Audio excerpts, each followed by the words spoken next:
E si parte anche questa mattina con questa meravigliosa voce di questo bimbo veramente incredibili. Sono i bambini, i ragazzini di oggi. Si parlava adesso, e vi presento subito gli ospiti. Abbiamo in presenza Mariano Berti, scrittore, Soprannomi e famiglie venete. Grazie Berti di essere qui con noi. Ma abbiamo collegato anche da Paese Carlo Mussi, presidente Coro Anton. Ecco per quale motivo abbiamo aperto. Buongiorno Mussi, con questa meravigliosa voce di questo bambino. Grazie Mussi. Allora io partirei proprio con Mariano Berti, famiglie della volta. Sì. I soprannomi, i nomi, una passione incredibile, però molto importanti. Conoscere, sapere la storia, le radici anche del proprio cognome, i soprannomi soprattutto di una volta. Quanti libri Berti ha scritto? Allora, intanto grazie di avermi invitato. Ho scritto 18 libri in tutto finora. Ho iniziato nel 2003 col primo. Che si intitolava? Famiglie di altri tempi, volume primo. E perché ho fatto questa cosa? Perché mi sono accorto che c'era un vuoto storico proprio. Gli storici si sono sempre occupati di grandi avvenimenti, dell'ascesa, della caduta degli imperi, ma senza mettere della storia sempre raccontata dai vincitori, ovviamente, ma senza metterci il pathos, cioè i sentimenti, la consistenza umana, le famiglie, quelli che hanno combattuto per loro. Sì, sono stati magari evocati da scrittori locali, ecco, oppure nei monumenti questi che hanno combattuto per ad esempio il 25 aprile che ieri si ricordava. Ecco, brava, appunto anche questo. Per la libertà soprattutto. E quindi ho detto, devo colmare un po' il vuoto che c'è. Ecco, e quindi mi sono andato da fare dapprima nel mio paese e poi ho ricevuto richieste anche dall'estero, da altri paesi, da altre famiglie e adesso sono subissato veramente. Però la passione inizia quando? La passione dei nomi, della storia, delle famiglie? Allora, un trentennio fa, dico, perché avevo una rubrica fissa nel giornaletto della Proloco di paese. Viaggio nel passato con le famiglie di paese e là è iniziata tutta una ricerca, andavo per le case a intervistare anziani seduti a un tavolo oppure in cucina prendendo un caffè oppure in salotto. Ormai questi qua non ci sono più, spariti tutti. Anche se dobbiamo dire che abbiamo tanti centenari addirittura che hanno superato i 100, anche ieri un'altra, perciò per fortuna, e donne soprattutto. Guardi, donne. Io vi ricordo ancora uno per uno. Dai. Quanto ci tenevano a raccontare la loro vita, la loro storia, le loro vicende, la fatica che avevano fatto, anche le gioie. Ho asciugato anche qualche lacrima, ho raccolto tante testimonianze che non ho potuto ovviamente raccontare, però è una cosa che mi è rimasta dentro, una passione proprio che mi ha preso la mano e che ancora continua. E quindi adesso sono arrivato a questi libri. Sono arrivato ormai... All'ultimo che è? La settimana prossima presento Famiglie di altri tempi, nato all'Aurora, volume 5, ma nel frattempo, ecco questo era il numero 4, questo è il numero 4, sono volumi consistenti. Sì, se tommi più che libri questi, se proprio tommi. Questo ha 550 pagine, anche il secondo. Ecco gli altri, il terzo 350. D'altra parte eravamo anche in tanti, vero Berti? Eravamo, sì. E quindi niente, ho voluto colmare questo vuoto che sentivo che c'era. Ecco. Allora Berti, ieri ho ricevuto diverse telefonate, visto che avevamo anche importanti ospiti storici soprattutto, che raccontavano la storia della guerra del 25 aprile, dei partigiani che si chiamavano anche patrioti, poi qualcuno ha mischiato le carte o cerca di mischiare le carte, ma la storia è storia. E dicevano solo, qualche telefonata diceva, solo ascoltando le persone che sono i nostri diversamente giovani, come li chiamo io, che sono magari nelle RSA, oppure che vivono ormai da soli, della solitudine più totale, loro sanno raccontare la storia, perché l'hanno vissuta. Non è la stessa cosa che leggerla in un libro, il fatto accaduto. Il fatto accaduto raccontato da una persona diversamente giovane che l'ha vissuta è diverso. Questa è la testimonianza che ha detto lei questa mattina. Certo, sicuramente è così. perché la storia nei libri di storia è stata raccontata dai vincitori, quindi come fa comodo, ma poi anche andando avanti nel tempo c'è sempre gente che scava e che mette in discussione così i racconti che sono stati fatti. Se noi guardiamo, i libri cambiano ogni anno, i libri a scuola. È vero.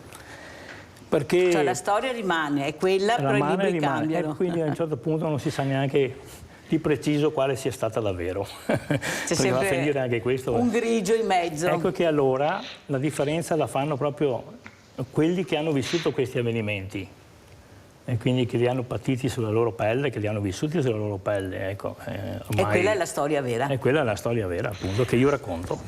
Allora salutiamo anche Carlo Mussi, presidente Coro Anto. Ecco la storia, la passione, il coro. Prego Mussi.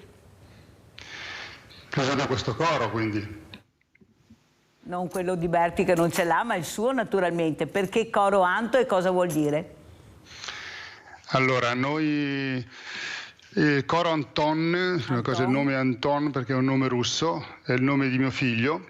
Mio figlio è arrivato tramite un'adozione, quindi dalla Russia, e ha mantenuto questo nome. Mio figlio ha una malattia che è la distrofia muscolare di Duchenne, è una malattia che ancora oggi non ha una cura, è una malattia rara, dove manca una proteina che serve per proteggere i muscoli, quindi i muscoli si distruggono, è una malattia degenerativa e quindi sin da quando era piccolo, era alle medie, ho cercato di fargli avere un indirizzo musicale, perché mi piace la musica a suono, e quindi l'ho mandato a una scuola musicale, ho conosciuto un maestro che è Ilario Carrer, un grande amico, il quale l'ha avviato a questi corsi musicali, e poi con lui abbiamo deciso poi di costituire un coro, perché c'era il bisogno di coinvolgere le persone, di far conoscere questa realtà e supportare anche l'associazione a cui noi facciamo parte come famiglia Duchenne, perché è la distrofia muscolare di Duchenne. L'associazione Parent Project è un'associazione a livello mondiale che, se uno vuole informarsi, su www.parentproject.it trova tutte le informazioni. E niente, quindi per sostenere queste cose abbiamo pensato di creare un coro. Quindi è un coro non di professionisti, è un coro di mamme, papà, insegnanti, amici. Siamo cresciuti nel tempo perché questo coro c'è dal 2015 e sin da subito abbiamo pensato di dare un'impostazione personale al coro, per cui noi cantiamo canzoni che creiamo noi, musiche e parole. Quindi le canzoni sono uscite dalla mia pancia, dalle mie emozioni e da quelle di qualcun altro dentro il coro, e quindi attraversiamo sia il sostegno, diciamo, alla ricerca scientifica per la distrofia muscolare di Duchenne, e sia anche altre esigenze nel sociale. Ci siamo aperti a persone sorde, abbiamo fatto fare un LP a un CD a un rapper sordo, interveniamo negli eventi sociali come Natale, presso le case di riposo, siamo appena stati, giornata dell'autismo, quindi un impegno, diciamo, a 360 gradi. Allora, noi sfortunatamente o fortunatamente abbiamo avuto diversi ospiti purtroppo con questa malattia rara, perciò sappiamo benissimo anche gli ascoltatori a casa e i telespettatori di cosa stiamo parlando, però grazie a questi genitori che si sono rimboccati le maniche, hanno iniziato a fare rete, e questo ha permesso di conoscere un po' più a fondo questa malattia, di conoscersi anche tra di loro, perché è molto importante la rete. Ecco, quanto importante è la rete, Mussi? L'importanza della rete è nella parola camminare insieme. Il coro è una di queste espressioni, stare insieme, tenersi per mano, tante voci che diventano una sola, e quindi è un sentirsi vicino a qualcuno, è una cosa molto importante. Da poco nel coro è entrata un'altra mamma qui delle vicinanze, che ha scoperto da poco il figlio avere questa malattia. È una malattia rara, ma non siamo così pochi. Nel raggio di 10 km io ho conosciuto già 8-10 persone che hanno figli in questa condizione. E stare insieme, tenersi per mano e avere un cammino, sentire qualcuno vicino è una cosa importantissima. Poi attraverso questa associazione noi abbiamo trovato un po' tutto. Bisogna pensare che 20 anni fa non c'era quasi niente a sostegno di questa malattia. Una cura non c'è, ma sono già state trovate delle terapie che non colmano il problema, però una alla volta un cocktail di questi medicinali può sicuramente mantenere un livello di vita migliore e allungare anche le prospettive di vita. Grazie per questo impegno molto veramente importante, ma soprattutto che fa capire l'importanza e l'impegno che mettono questi genitori sempre per aiutare i propri figli, per conoscere sempre di più queste malattie rare. I numeri sono pochi, i numeri che vorrebbe qualcuno, ma sono tantissime le malattie rare e anche qua la ricerca dovrebbe veramente essere più aiutata per capire e dare la possibilità a questi ragazzi di fare una vita normale, perché non è sempre facile.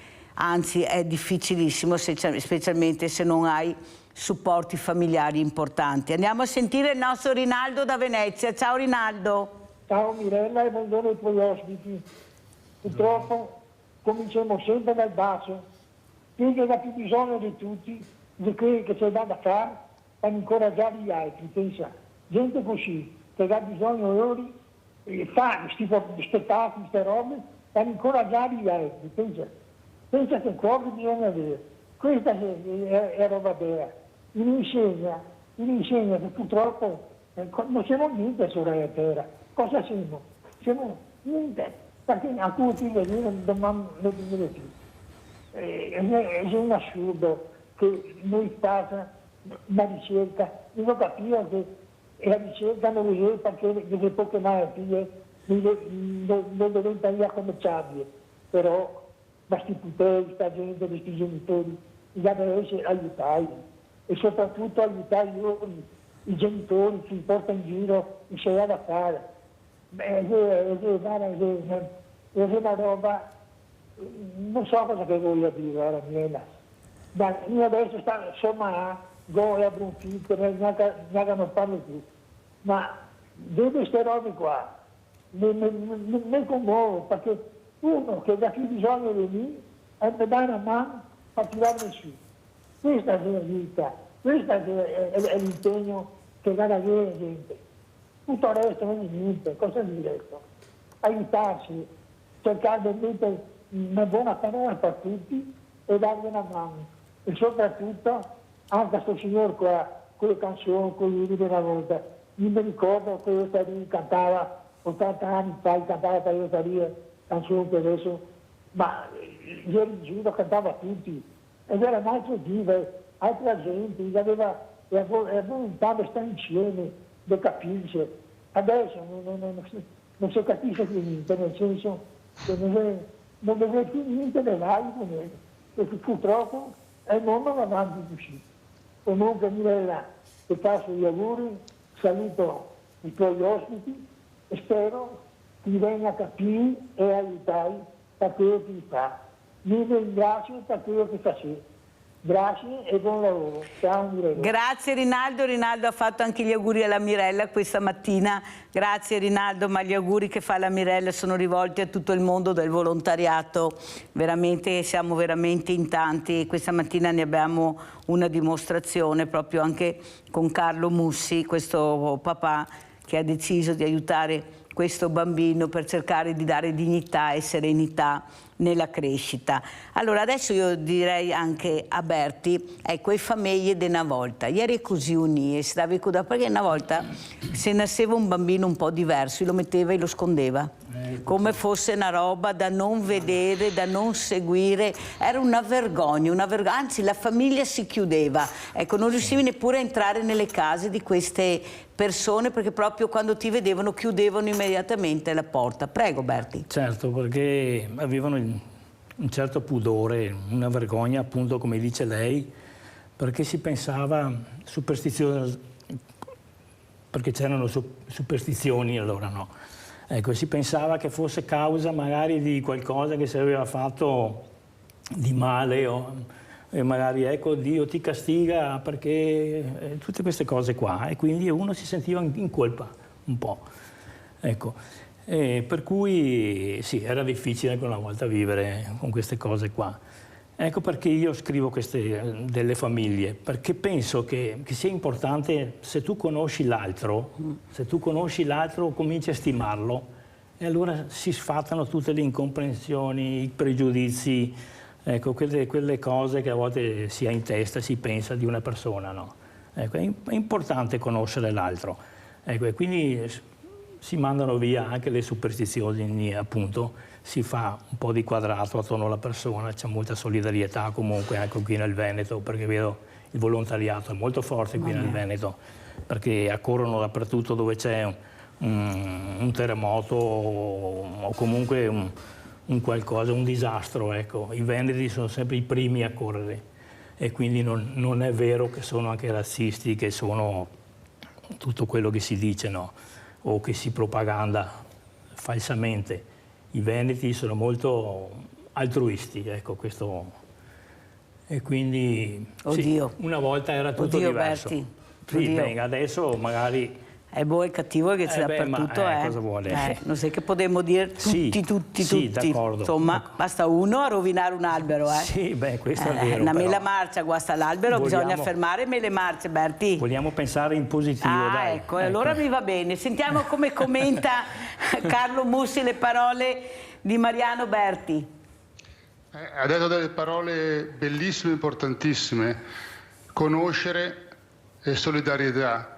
È quello che vogliamo fare anche noi, far conoscere questa realtà, avvicinare altre persone, perché conoscendo si ha meno paura, come diceva esattamente, e quindi si può condividere tutte cose che oggi sembra un po' difficile realizzare, e noi ci stiamo provando. Noi abbiamo fatto concerti, eventi, e lì sempre la partecipazione è duro trovare tante persone che vengono, però basta una sola, 2, 3, 4 famiglie in più che vengono ogni volta, e abbiamo aperto una breccia, insomma, abbiamo fatto questo, abbiamo avvicinato persone, abbiamo fatto comunicazione, abbiamo trovato solidarietà, e questa è la cosa importante.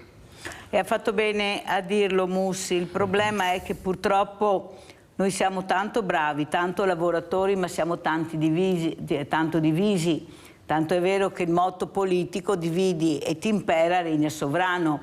Noi siamo tante associazioni ma non ci conosciamo tra di noi, e quando si parla di mettersi assieme si fa molta fatica, perché ognuno guarda il proprio orticello, il proprio campanile, e questo non porta avanti, perché il problema è che ne pagano le conseguenze e le fragilità che noi vogliamo aiutare. E là è il grande problema. Poi c'è la privacy, io non riesco ad avere i nomi, i cognomi, gli indirizzi proprio per la privacy, non sempre i servizi sociali funzionano come dovrebbero funzionare. Capite bene che le fragilità ne risentono molto di questo problema, e non va bene, perché poi non è che colpisci il presidente dell'associazione, colpisci la fragilità che lui rappresenta, o sbaglio Mussi? Sì, noi cerchiamo di fare anche questo, perché abbiamo fatto concerti e operato anche per altre associazioni.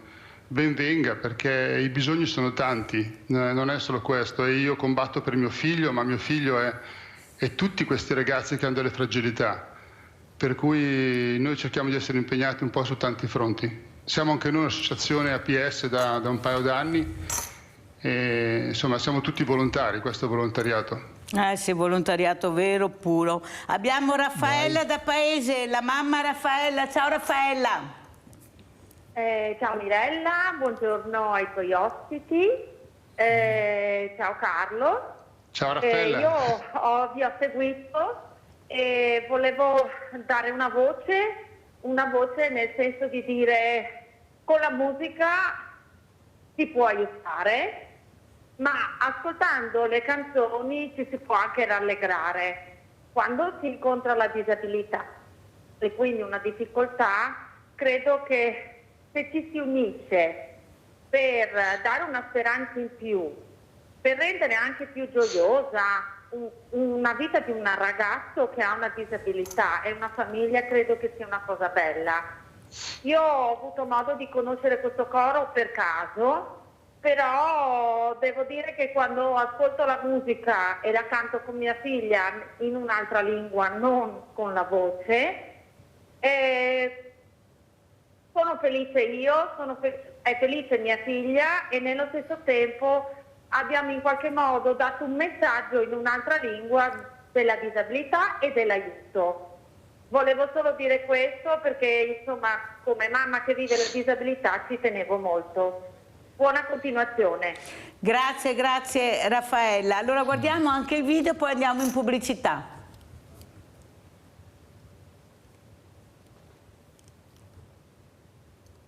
Pronto, buongiorno. Volevo sapere se la struttura è accessibile. Beh sì, si può accedere. Ma cosa intende per accessibile?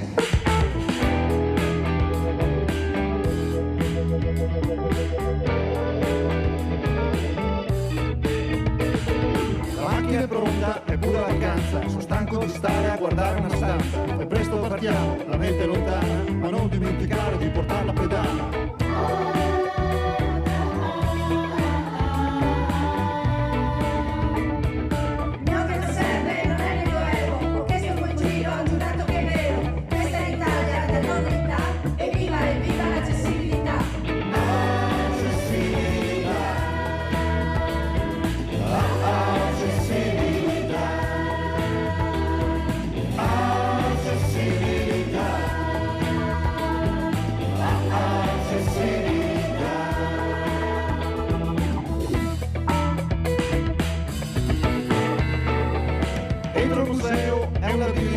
Arriverò a guardare quel dipinto, poi nella sala, la più bella che c'è, ci sono dei gradini, non fa per me. Primo gradino, importante, dove sei quello, non posso fare niente.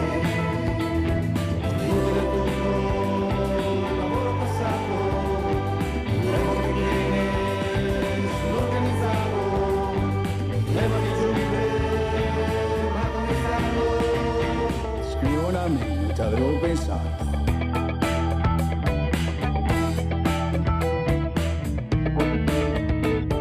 La chiesa è bella, ha tante pedane, ci sono i dipinti, ci sono le fontane. Andiamo a vedere, ma sai che c'è? Il primo gradino non fa per me. Accessibilità.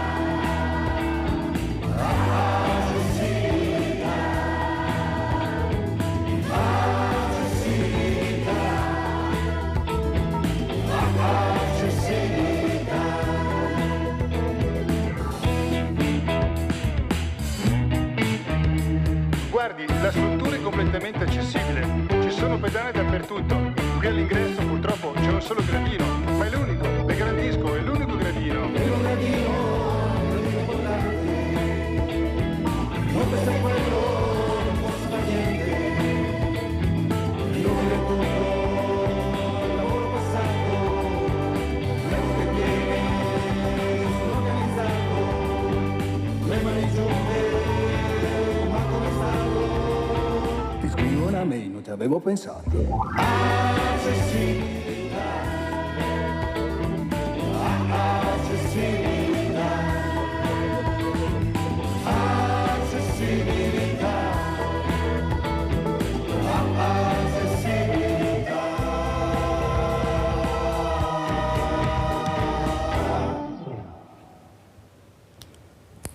Accessibilità che fa rima con pubblicità.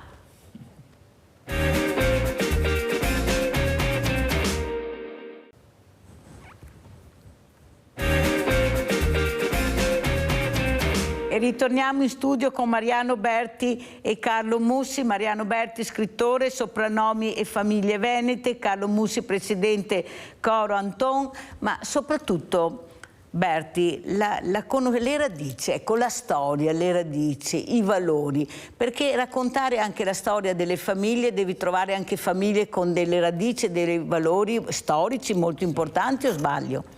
Certo, no, perché ascoltando il signor Mussi là, mi è venuto in mente che anch'io ho scritto in questo libro, c'è un episodio molto eloquente che fa capire appunto da dove veniamo, che radici abbiamo. Ho trovato uno che, adesso se lo trovo, lo leggo, eccolo qua, ecco, che morì il 18 dicembre 1801, stremato per alquante notti ad assistere più infermi. Così scrisse il parroco, si era messo a letto con un po' di febbre, che però continuò a salire, dimostrando una certa malignità, la febbre, finché alle ore 2 di notte, nel quinto giorno del suo decubito, passò all'altra vita. Quindi era proprio questo, per aiutare si dedicava agli altri. Altruista al massimo. Erano proprio altri tempi, bisogna dire. Però mi fa anche pensare, no, che questi valori sono quelli che purtroppo ha rinnegato l'Europa quando non ha voluto inserire le origini, i valori cristiani nella Costituzione europea. Si sono rifiutati di mettere. Io riflettevo anche l'altro giorno, in ogni paese c'è almeno una chiesa, ma secolare, chiese che vengono dal 400, dal 500, dal 600, quindi vuol dire che le radici cristiane ci sono e sono ben ancorate. Purtroppo rischiamo che rimangano solo le chiese e perdiamo i valori.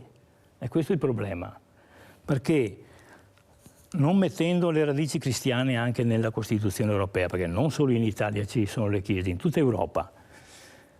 Ecco, io penso che quando lasci uno spazio così, un vuoto, entrano poi le sette o entrano altre religioni che sono più agguerrite e occupano il posto.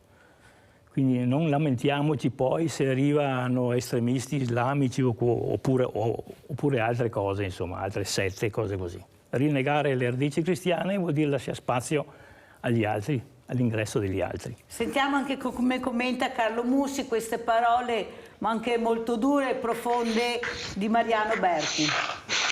Una cosa importantissima sono le radici, quello che lui ha detto. Nel nostro primo spettacolo, il nostro simbolo è un albero. Nel nostro primo spettacolo c'era un albero bellissimo che avevo fotografato con delle radici stupende che si torcigliavano tra di loro e si sostenevano. E il nostro spettacolo si chiamava Vite intrecciate. Le radici quindi sono importanti assolutamente. Insomma, noi partiamo da questo fatto, radici che ci tengono uniti, scopriamo ogni giorno di avere delle cose in comune e ci sosteniamo a vicenda. Prima ho salutato Raffaella perché l'avete vista anche nel video, che grazie che avete mandato in onda anche se è arrivato all'ultimo momento, perché Raffaella ha anche lei un problema a casa da gestire, parla con la figlia con la LIS, la lingua dei segni. E dentro il nostro coro cantiamo le nostre canzoni anche con la lingua dei segni, in modo che abbiamo più voci che parlino a tutti, diciamo.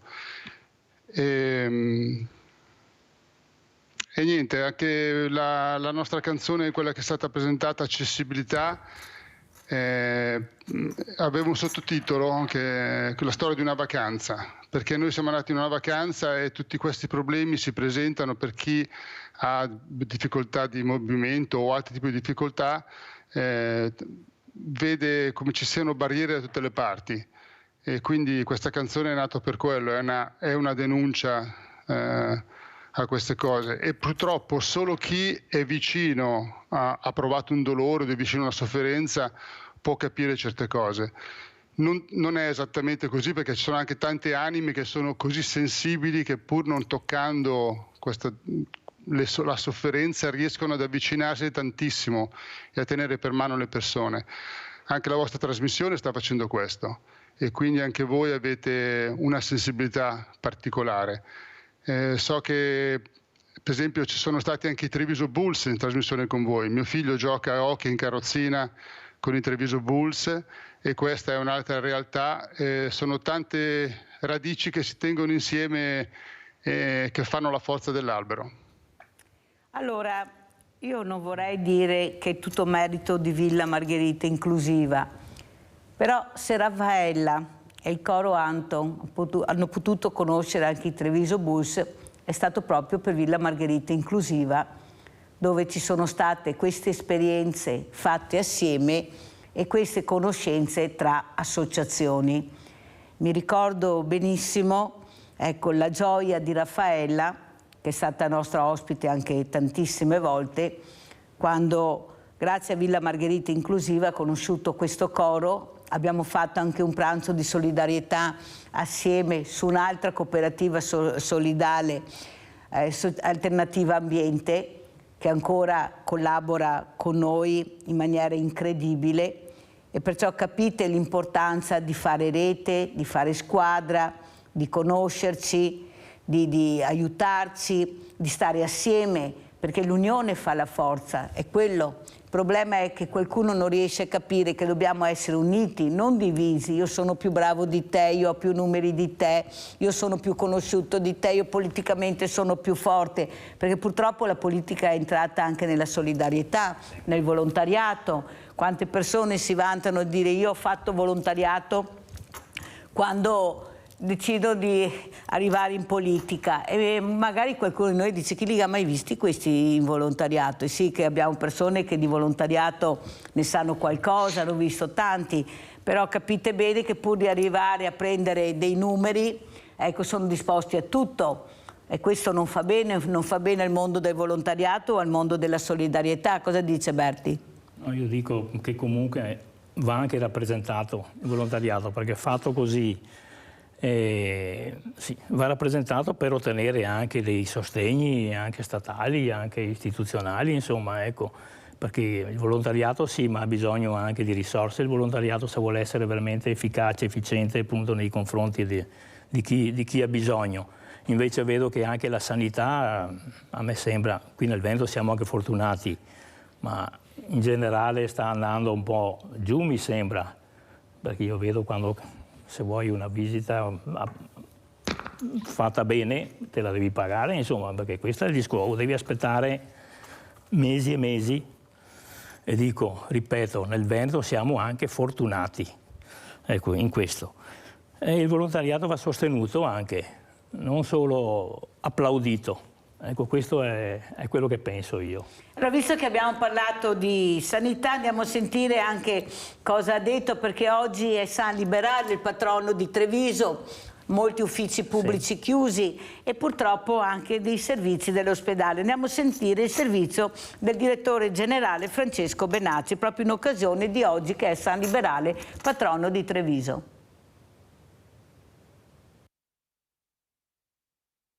Per quanto riguarda il patrono dell'ULSS numero 2, si è deciso, essendo la città capoluogo Treviso, che veniva per tutta l'ULSS numero 2 mantenuto il patrono di Treviso, cioè il 27 di aprile, San Liberale. Questo ovviamente porterà, perché sindacalmente è così, la festa del patrono viene sostanzialmente considerata una festa che deve essere goduta dai dipendenti, verranno ridotti i servizi in tutta l'azienda ULSS numero 2. Dunque, nel giorno della festa di San Liberale, giovedì 27 aprile, come negli altri giorni festivi, in tutto il territorio dell'ULSS 2 della Marca Trevigiana saranno garantite solo le attività essenziali di emergenza e urgenza. Non saranno operativi i servizi CUP di prenotazione telefonica, le visite ambulatoriali, i servizi nei distretti sociosanitari, le attività amministrative, i centri vaccinali e i Covid Point. Abbiamo voluto evitare che si facessero 3 patroni, quindi con 3 disservizi sostanzialmente, che poi alla fine, quando si fanno 3 patroni, succede che la gente magari che deve andare a fare un esame a Treviso che hub si trova chiuso, o viceversa, se uno va a fare degli esami a Pieve si trova chiuso un altro giorno, per cui abbiamo voluto uniformare. Questo siamo consapevoli, potrà creare qualche disagio, ce ne scusiamo, ma ormai stiamo parlando di ULSS unica e quindi diciamo abbiamo fatto questa scelta.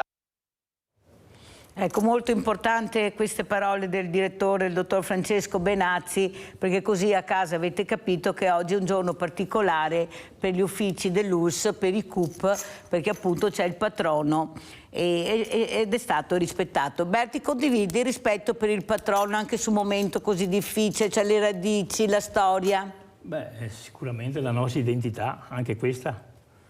ecco, quindi è giusto anche mantenere queste feste e ricordare il perché sono nate.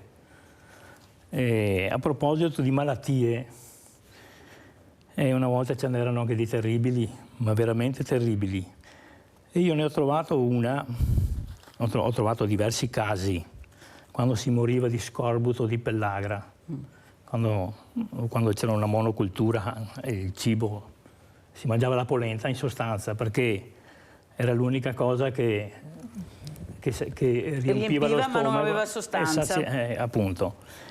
Ho trovato, però erano tempi in cui la Chiesa condannava l'omicidio, il suicidio, beh, l'omicidio anche adesso no, ma il suicidio veramente era visto proprio come una cosa terribile, assolutamente. Non facevano neanche i funerali? Neanche, ecco, esattamente. Io ho trovato questo, guardi, Giacinto, figlio di Gabriele Zanatta, ieri alle ore 19 circa si appiccò ad un laccio sopra la tua chiesa fienile, di anni 42 in circa. È stato visitato e licenziato dal maleficio ed è stato sepolto senza suono di campana, senza assistenza di religiosi, ad ore 1 di notte, in una fossa dietro il campanile, profonda più d'un piede delle altre. Ero io presente pre-delicenzia, cioè vuol dire che non era il parroco, era uno incaricato del parroco. Il parroco non si degnava neanche andare. No, non c'erano altri tempi, la moralità era tutta un'altra, non si può neanche giudicare adesso con quello che sappiamo noi, coi sentire che abbiamo noi, quei tempi. Ma allora era terribile anche così. Uno moriva perché era pieno di dolori, perché lo scorbuto, la pellagra, quelle cose provocavano dei dolori. Non aveva fatto dei danni o ha creato problemi incredibili, anzi poveretto era morto di stenti. Pensate voi come si ragionava. Certo. Mussi, per fortuna che siamo andati avanti, se no hai voglia, con questi racconti che raccontano proprio cosa vuol dire la cultura, cosa vuol dire invece andare avanti, credere, la ricerca, le medicine, i vaccini, ecco, che hanno salvato l'umanità, perché questa è la storia. Una volta si moriva per niente perché non c'erano medicine, farmaci, non si conoscevano. Prego, Mussi. Sto pensando ai passi da gigante che abbiamo fatto, perché 20 anni fa sequenziare il DNA era una cosa, insomma, quasi impossibile. Cioè, non so quanto tempo ci voleva. 15 anni fa, quando mio figlio l'ha fatto, ci sono voluti più di 2 mesi e mandando i campioni da un'altra parte, non in Italia. Adesso riescono a farlo in pochi giorni, per cui si riesce a capire esattamente nella sequenza della proteina dove viene a mancare, qual è il problema. E quindi passi veramente da gigante che ha fatto la medicina, per cui dobbiamo continuare a sostenere la ricerca, perché questa cosa farà del bene a tutti, perché un risultato in un campo sarà poi esteso in un altro e insomma è anche questo fare rete. Certo. Soprattutto grazie anche di averlo ricordato, Mussi. Maria Roberti, e i soprannomi, i famosi soprannomi. Ad esempio prima si parlava con Berti perché lunedì a Villa Margherita ci sarà questo evento con questo complesso che si chiama i Radio Fiera, uno dei complessi più conosciuti non solo nel Veneto. E giustamente la parola radiofiera uno pensa subito alla radio. No, non è quello. È che una volta nei paesi, quando sentivi qualcuno, una diceria, si chiedeva: ma chi te l'ha raccontata? Radiofiera. Era il paese, la località, ecco, la prima periferia o la periferia della città dove appunto si ascoltavano queste voci e si chiamavano Radio Fiera oppure Radio Scarpa, o sbaglio, Berti? No, Radio Fiera forse voleva anche dire sentito alla fiera del bestiame, al mercato. Perché c'era una delle più grandi fiere di bestiame nel prato della fiera. Sì, ma ovunque c'erano queste cose come una volta, no? Perché la società era contadina, quindi era agreste, quindi rurale.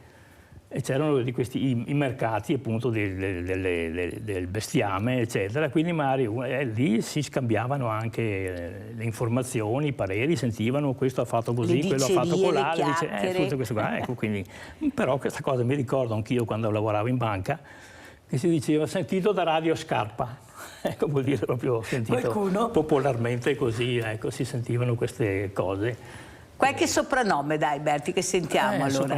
I soprannomi, io ho scritto 2 libri sui soprannomi, ma non un elenco di soprannomi e basta, no. Ho voluto scavare proprio, capire perché quella famiglia porta quel soprannome. E ho scoperto che tante volte succedeva che quando una famiglia era grande, mettiamo, non so, Visentin, erano in tanti, una famiglia patriarcale, una famiglia enorme come c'era a paese, e quando usciva uno era sempre Visentin. Come facciamo a distinguerlo? Ecco, allora, o i Visentin Cei, o i Visentin grandi, o i Visentin, chiamati, non so, Moro, perché? Perché la moglie di quello che usciva era una Moro. Visentin detto Moro, quello che ha sposato la Moro. È così, la maggior parte dei soprannomi, ho visto almeno l'80%, deriva da un altro cognome. E questo lo dimostro proprio perché altri poi ci sono i toponimi, perché c'era la vicinanza con un'altra persona, con un'altra famiglia, quindi prendevano, oppure la terra del padrone, ecco, quindi, o la caratteristica fisica. Soprannomi derivano da tanti, oppure anche dal fiume che passava vicino, ci sono gli idronimi, ci sono gli agronimi, ci sono i fitonimi addirittura, ci sono tutti soprannomi che derivano da piante, da fiume, dall'acqua, dalla terra, dal monte, da montagnere, no? Eccetera, queste cose qua. Quindi ho scavato, ho fatto una cosa, un libro importante. Un libro si intitola E tu di chi sei figlio, un altro si intitola E ti di chi sei tu fiol, quindi lo diciamo. E tu di chi sei figlio e ti di chi sei tu fiol, che poi nei dialetti cambia perché abbiamo anche vari dialetti, non ne abbiamo solo uno, cadenze, accenti diversi. Che io vorrei dire, anche a chiedere, ma sappiamo di chi siamo figli? Naturalmente tutti mi risponderanno, ma io conosco i miei genitori, ovviamente no. Io invece dico che siamo figli di tutti quelli che sono passati nel nostro ramo genealogico prima di noi, con le loro caratteristiche. Anche gli incroci attraverso altre famiglie, gli sposalizi, no? E quindi quei caratteri che avevano, eccetera, che noi ce li portiamo addosso, tutti questi qua. Ricordare il passato è anche questo. La memoria, si parlava, la memoria. Sì. Il passato è quella stella, no, che si è spenta molto tempo fa e che si continua a vedere la luce.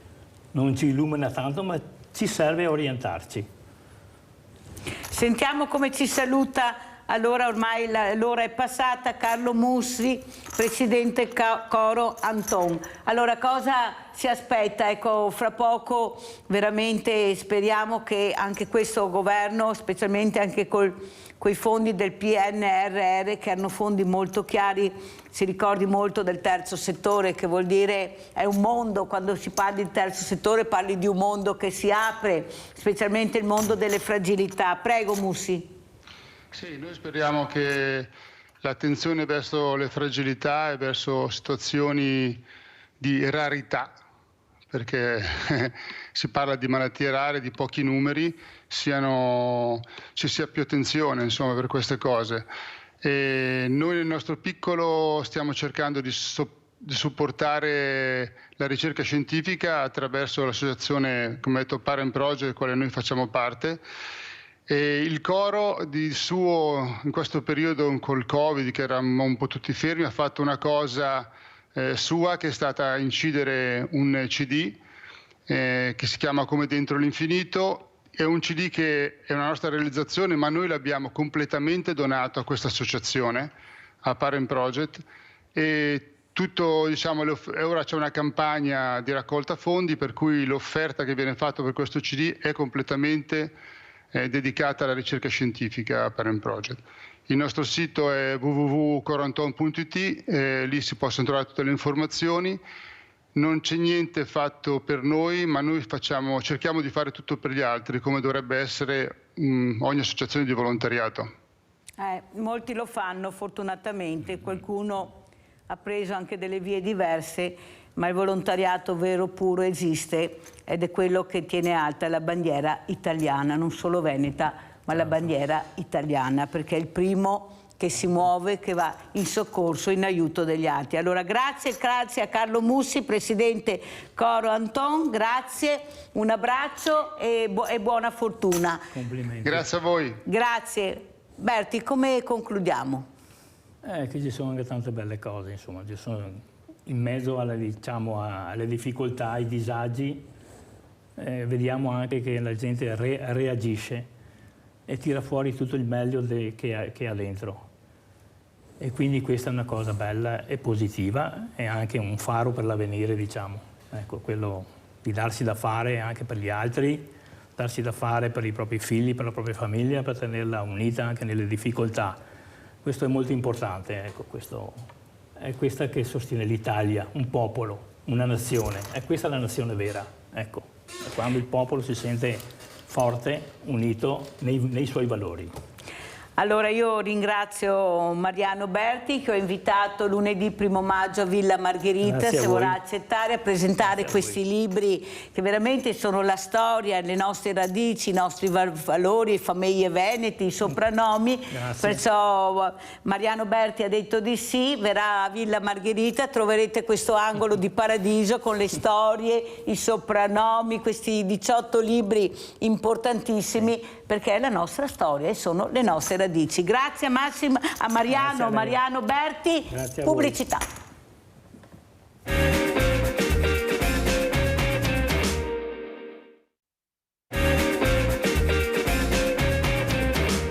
E vi presento subito altri 2 graditi ospiti. Abbiamo in presenza il dottor Antonio Farnia, già direttore unità operativa complessa anestesia e rianimazione dell'ospedale Canfoncello di Treviso. Grazie dottor Farnia di essere qui con noi questa mattina. Grazie a l'invito. Dovremo avere collegato da Padova Luigi Beggiato, atleta nuoto paralimpico Tokyo 2020. Vediamo, eccolo qua il nostro Beggiato. Ciao carissimo, come stai? Bene, grazie mille, tutto bene. Sempre in forma? Ci si prova. Grazie. Allora io parlerei proprio col dottor Antonio Farnia, aprirei con lui questa seconda parte della trasmissione Sveglia Veneti per capire dal di fuori, visto che adesso è un pensionato, però è stato un direttore molto importante dell'unità operativa, come ho detto prima, complessa di anestesia e rianimazione, come vede la situazione della sanità in Italia. Molti sono preoccupati, qualcuno dice siamo fortunati qui al nord, al sud non è la stessa cosa, purtroppo molte cliniche private, pochi medici, pochi infermieri, pochi operatori. Cosa ci racconta? Come vede lei la situazione adesso che è al di fuori, che magari è anche più libero di parlare magari di quando si è all'interno, perché sono sempre enti importanti? Ma in realtà io mi sono sempre sentito libero di esprimere il mio pensiero anche prima e credo che si percepisse in tutte le cose che dicevo la mia passione per la professione e l'orgoglio di farne parte. Ora non ne faccio più parte, però la mia passione nei confronti della sanità e di quello che credo abbiamo tentato di dare nel nostro piccolo, insomma, mi fa stare molto sereno, felice, convinto di aver dato un buon servizio.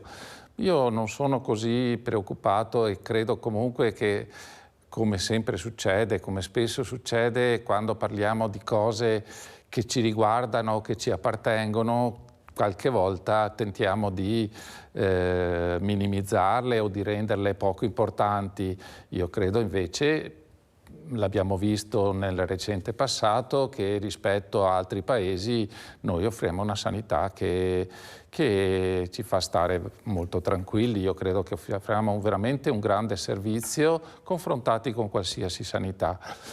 Certo c'è una ipotetica probabile tendenza ad aumentare la forza della sanità privata. Non credo francamente che questo sia assolutamente negativo, perché penso che chi vuole andare con assicurazioni, scegliersi certe, può fare un percorso differente, che non è detto che tolga assolutamente qualcosa alla sanità pubblica, che a mio modo di vedere funziona molto bene, e quindi forse c'è spazio per tutti. Sul fatto che ci siano pochi medici, pochi infermieri, probabilmente è vero, sono state fatte delle scelte forse in passato poco lungimiranti, ma credo che poi l'evenienza Covid ci ha fatto capire che è necessario aumentare i posti di ingresso sia a medicina che a infermieristica che nelle specializzazioni mediche, e credo che questo sia avvenuto. Dobbiamo solo attendere quei 5-10 anni che ci sia un ripristino delle persone che sono andate in pensione come me e che per il momento sono poco sostituite, insomma. Ecco. Sentiamo anche cosa ne pensa Luigi Beggiato, atleta nuoto paralimpico Tokyo 2020, invece di quello che sta succedendo anche per voi atleti. Io ho sentito veramente adesso questa frenesia che c'è nel cercare di riportare i numeri di una volta anche nello sport, perché la pandemia aveva bloccato completamente, ecco, non c'erano più i numeri che si avevano prima. Le società, specialmente quelle piccole, erano e sono molto preoccupate, molte attività che devono autotassarsi, arrivano pochi contributi, e la fatica e soprattutto il sacrificio che fanno questi atleti per diventare olimpionici. Ecco, dovrebbero dare 2 medaglie a questi atleti, non 1, 2, perché con l'impegno e il sacrificio che mettono veramente sono da esempio per tutta la società, per i giovani. Prego Beggiato. Allora, personalmente non sono interno alla politica dello sport, però certamente ho vissuto anch'io tutti i problemi legati alla pandemia e ho visto comunque anche un settore veramente in difficoltà. Lo è stato nel settore olimpico, quindi normonuotato, è stato forse in maniera ancora maggiore nel mondo paralimpico, soprattutto a livello locale, perché gran parte delle realtà paralimpiche purtroppo o per fortuna è ancora molto legata al volontariato, e tutte queste realtà hanno fatto veramente molta fatica e molte purtroppo hanno anche dovuto chiudere. Però piano piano, con resilienza, che è un po' la caratteristica che contraddistingue questo mondo, siamo riusciti piano piano a riemergere. Da un punto di vista prettamente da atleta posso dire che comunque io sono stato, come i miei colleghi, siamo stati tutelati nel miglior modo possibile, ovviamente con tutte le difficoltà del caso, perché gli impianti, soprattutto le piscine all'epoca del Covid, erano tutte chiuse, però quegli atleti di interesse nazionale, quindi di alto livello, avevano accesso, qualora la piscina lo permettesse, o il campo d'atletica, qualsiasi campo gara, di accedere per allenarvi. Certo non è stato semplice, però alla fine le Paralimpiadi e le Olimpiadi sono state fatte con un anno di ritardo, questo è vero, ma era inevitabile, e diciamo che l'Italia in ambedue i casi, sia normonuotato che paralimpico, si è comportata molto bene in quel di Tokyo. Senti Beggiato, cosa ne pensi di questa bocciatura del Bosco dello Sport che doveva nascere a Mestre, ma che Bruxelles ha detto no, perché si parla sempre di posti che forse non vengono spiegati bene, non vengono capiti anche molto bene, non sono campi da calcio. Questo io ho sentito anche il presidente del CONI Dino Ponchio e anche Ruggero Vilnai del CIP, che saluto tutti e due, invece, che sono importantissimi. Abbiamo pochissime strutture, questi atleti fanno fatica a spostarsi perché sono poche, ecco, dovrebbe essere incentivato invece, o sbaglio? Cosa ne pensi, Luigi?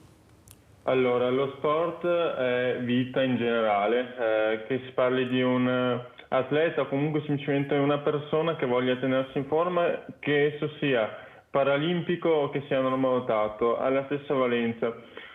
Se parliamo più nello specifico del mio mondo, del mondo dei disabili, devo dire che ho riscontrato sia nella mia storia personale ma anche nella storia di moltissimi altri atleti che fare attività fisica, soprattutto fare uno sport, aiuta alla formazione caratteriale. Questo vale per tutti, ma ancora di più per magari un ragazzo disabile, ma anche una persona più adulta che ha avuto un incidente. Lo sport aiuta a capire se stessi, ad accettare la propria situazione e conviverci senza nessun problema, e anche a sviluppare un modo di relazionarsi con le persone molto più diciamo positivo e meno incline a momenti di, chiamiamola depressione, anche se forse è un termine un po' esagerato in questo termine.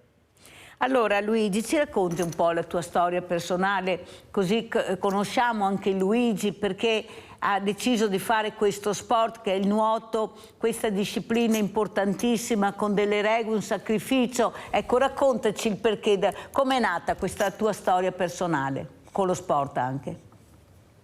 Io dico sempre che non sono stato io a scegliere il nuoto, ma è stato un po' il nuoto a scegliere me, perché io non ho iniziato il nuoto da un punto di vista neanche di svago, non dico agonistico, ma neanche di svago, perché io non mi muovevo fuori dall'acqua e quindi i medici hanno detto ai miei genitori: fatevi fare nuoto. Quindi ho iniziato a scopi fisioterapici e da lì è iniziato tutto.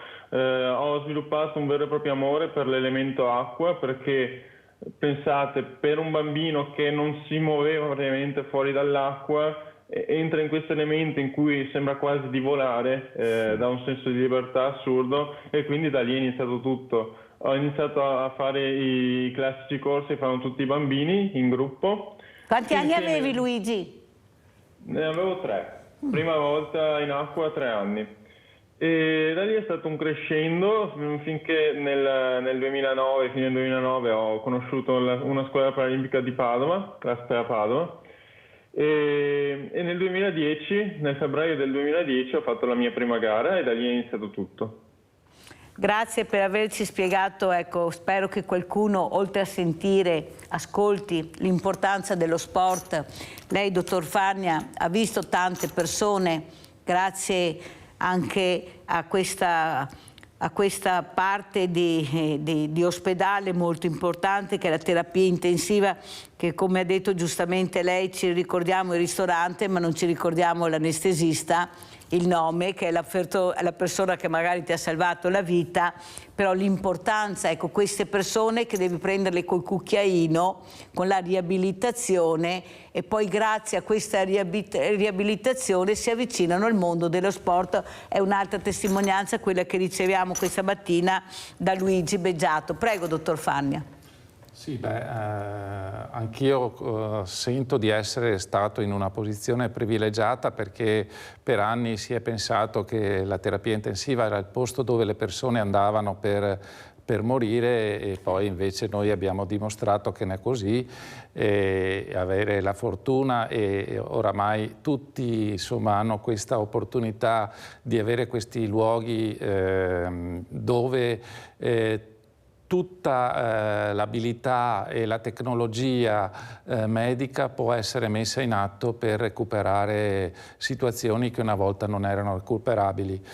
Ne abbiamo viste veramente tanti. Se pensiamo a questo argomento di cui stiamo parlando ora, molti ragazzi politraumatizzati sono passati e molti sono usciti in maniera soddisfacente grazie alla qualità delle cure che per i mezzi che noi avevamo e la quantità di personale e le competenze che avevamo riuscivamo ad applicare.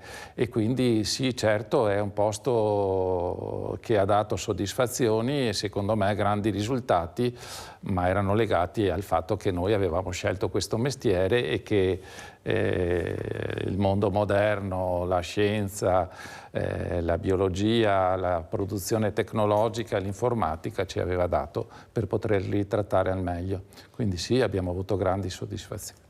Ecco, grandi soddisfazioni, ma soprattutto per le persone come Luigi.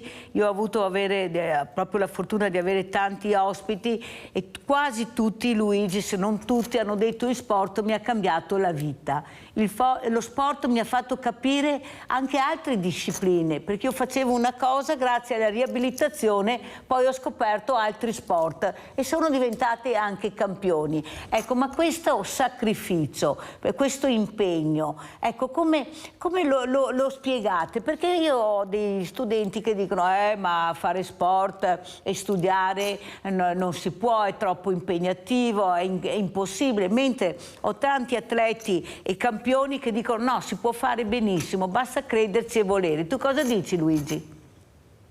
Allora, innanzitutto vorrei rimarcare la parola sacrificio. In realtà, quando si è un atleta, non credo sia giusto utilizzare quel termine, perché comunque sono scelte, nessuno ce lo impone, nessuno viene lì a puntarci una pistola, sono scelte che facciamo in base ai nostri sogni e a quello che vogliamo raggiungere. Per quanto riguarda l'alternanza studio e sport, ecco, sicuramente complicato, soprattutto se ad alti livelli, quello sicuramente, però non è impossibile. Lei ha detto giustamente che è una questione alla fine di organizzazione, cioè si può fare. Tutto sta nel sapere cosa si vuole, avere la giusta motivazione. Questo appunto vale in entrambi i casi, sia nello sport sia nello studio. Grazie, ma soprattutto hai detto giusto, per chi crede e vuole raggiungere l'obiettivo non diventa più un sacrificio. Anzi, questo sport ti avvicina a delle persone che non conoscevi, formi un'altra famiglia, oltre alla tua ne hai un'altra dove puoi contare, dove hai un supporto incredibile, ma questo avviene anche negli ospedali, dottor Farnia. Io ho sentito tantissimi suoi colleghi, specialmente qui nel Veneto e a Treviso, che hanno detto: noi siamo una famiglia. Noi veramente abbiamo fatto squadra, ecco, tutti per uno, uno per tutti, e ce la mettiamo tutta anche in momenti molto difficili, è vero? Beh, questo vale assolutamente anche per me. Io credo che molte delle cose che abbiamo fatto, soprattutto negli ultimi anni, non le avremmo potute fare se non c'era un accordo, un'amicizia fra le persone. Noi abbiamo veramente fatto squadra, perché solo questo ci ha permesso di fare quelle cose in più che ci venivano chieste non dalla direzione, ma che ci venivano chieste dalla gente, perché questo era necessario fare, e solo con la buona volontà di tutti siamo riusciti a farlo. Io credo che siamo usciti da questo solo perché veramente siamo stati squadra, abbiamo messo insieme il lavoro con la passione per farlo e le buone relazioni con tutte le persone che contribuivano a questo, sì. Dottor Farnia, noi abbiamo sentito in questo periodo, ecco, il Berlusconi ammalato, al quale facciamo molti auguri, in terapia intensiva, che telefona in Parlamento, che chiama i suoi parlamentari, i suoi familiari, i suoi amici. Ecco, funziona così, perché giustamente, come ha spiegato lei prima, una volta la terapia intensiva era tabù, era vista come un posto dove andavi a morire, invece ti salvavano la vita, ce la mettevano tutto, è sempre stato così, però non entravano le telecamere, non sapevi. Adesso fortunatamente anche alle telecamere sappiamo cosa c'è oltre quella porta, che una volta non volevamo neanche avvicinarci proprio per la paura, perché nessuno ci spiegava e non si vedeva niente. È vero che si può telefonare, si può avere dei contatti se sei un po' in forma, diciamo così. Assolutamente, le persone che soggiornano in terapia intensiva non sono tutti uguali e oramai le terapie intensive moderne dichiarano e giustamente pensano di essere aperte alle visite dei parenti, aperte. Noi abbiamo fatto dei progetti dell'ingresso anche dei bambini che avevano i genitori ricoverati, cosa che solo 10 anni fa erano impensabili, insomma.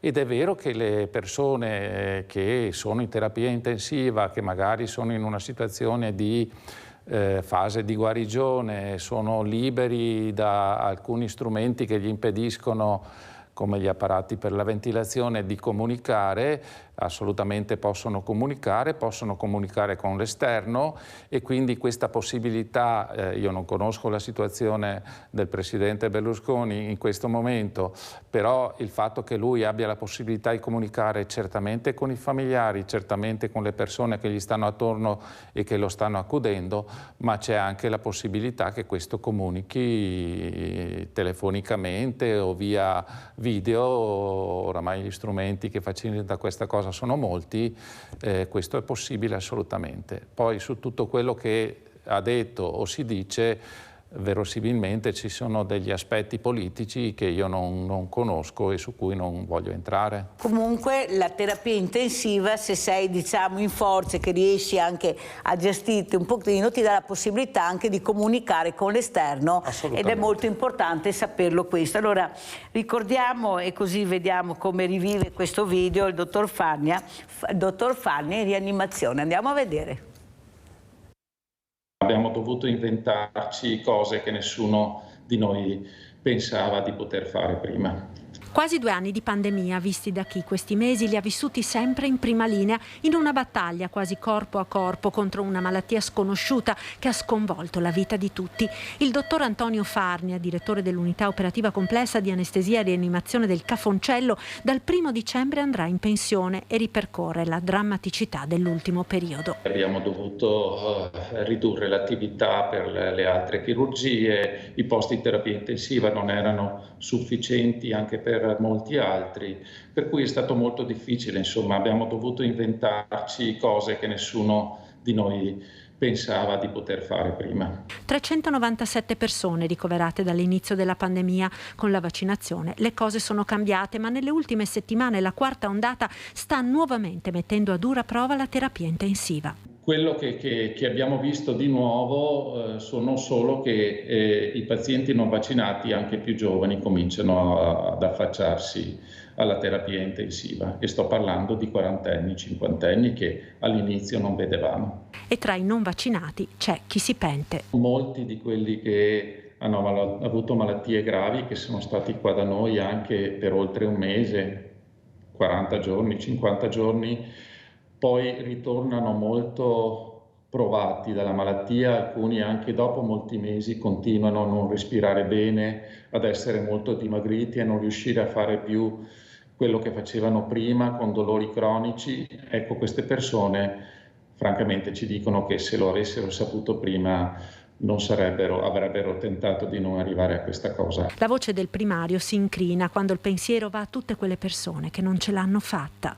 Fino all'esito negativo abbiamo lottato con loro come se fosse successo a noi e io devo dirle che più di uno oramai amici che sono morti e questo hanno creato veramente dei grandi vuoti, anche perché francamente stare male, non riuscire a respirare non è una cosa molto umana da sopportare.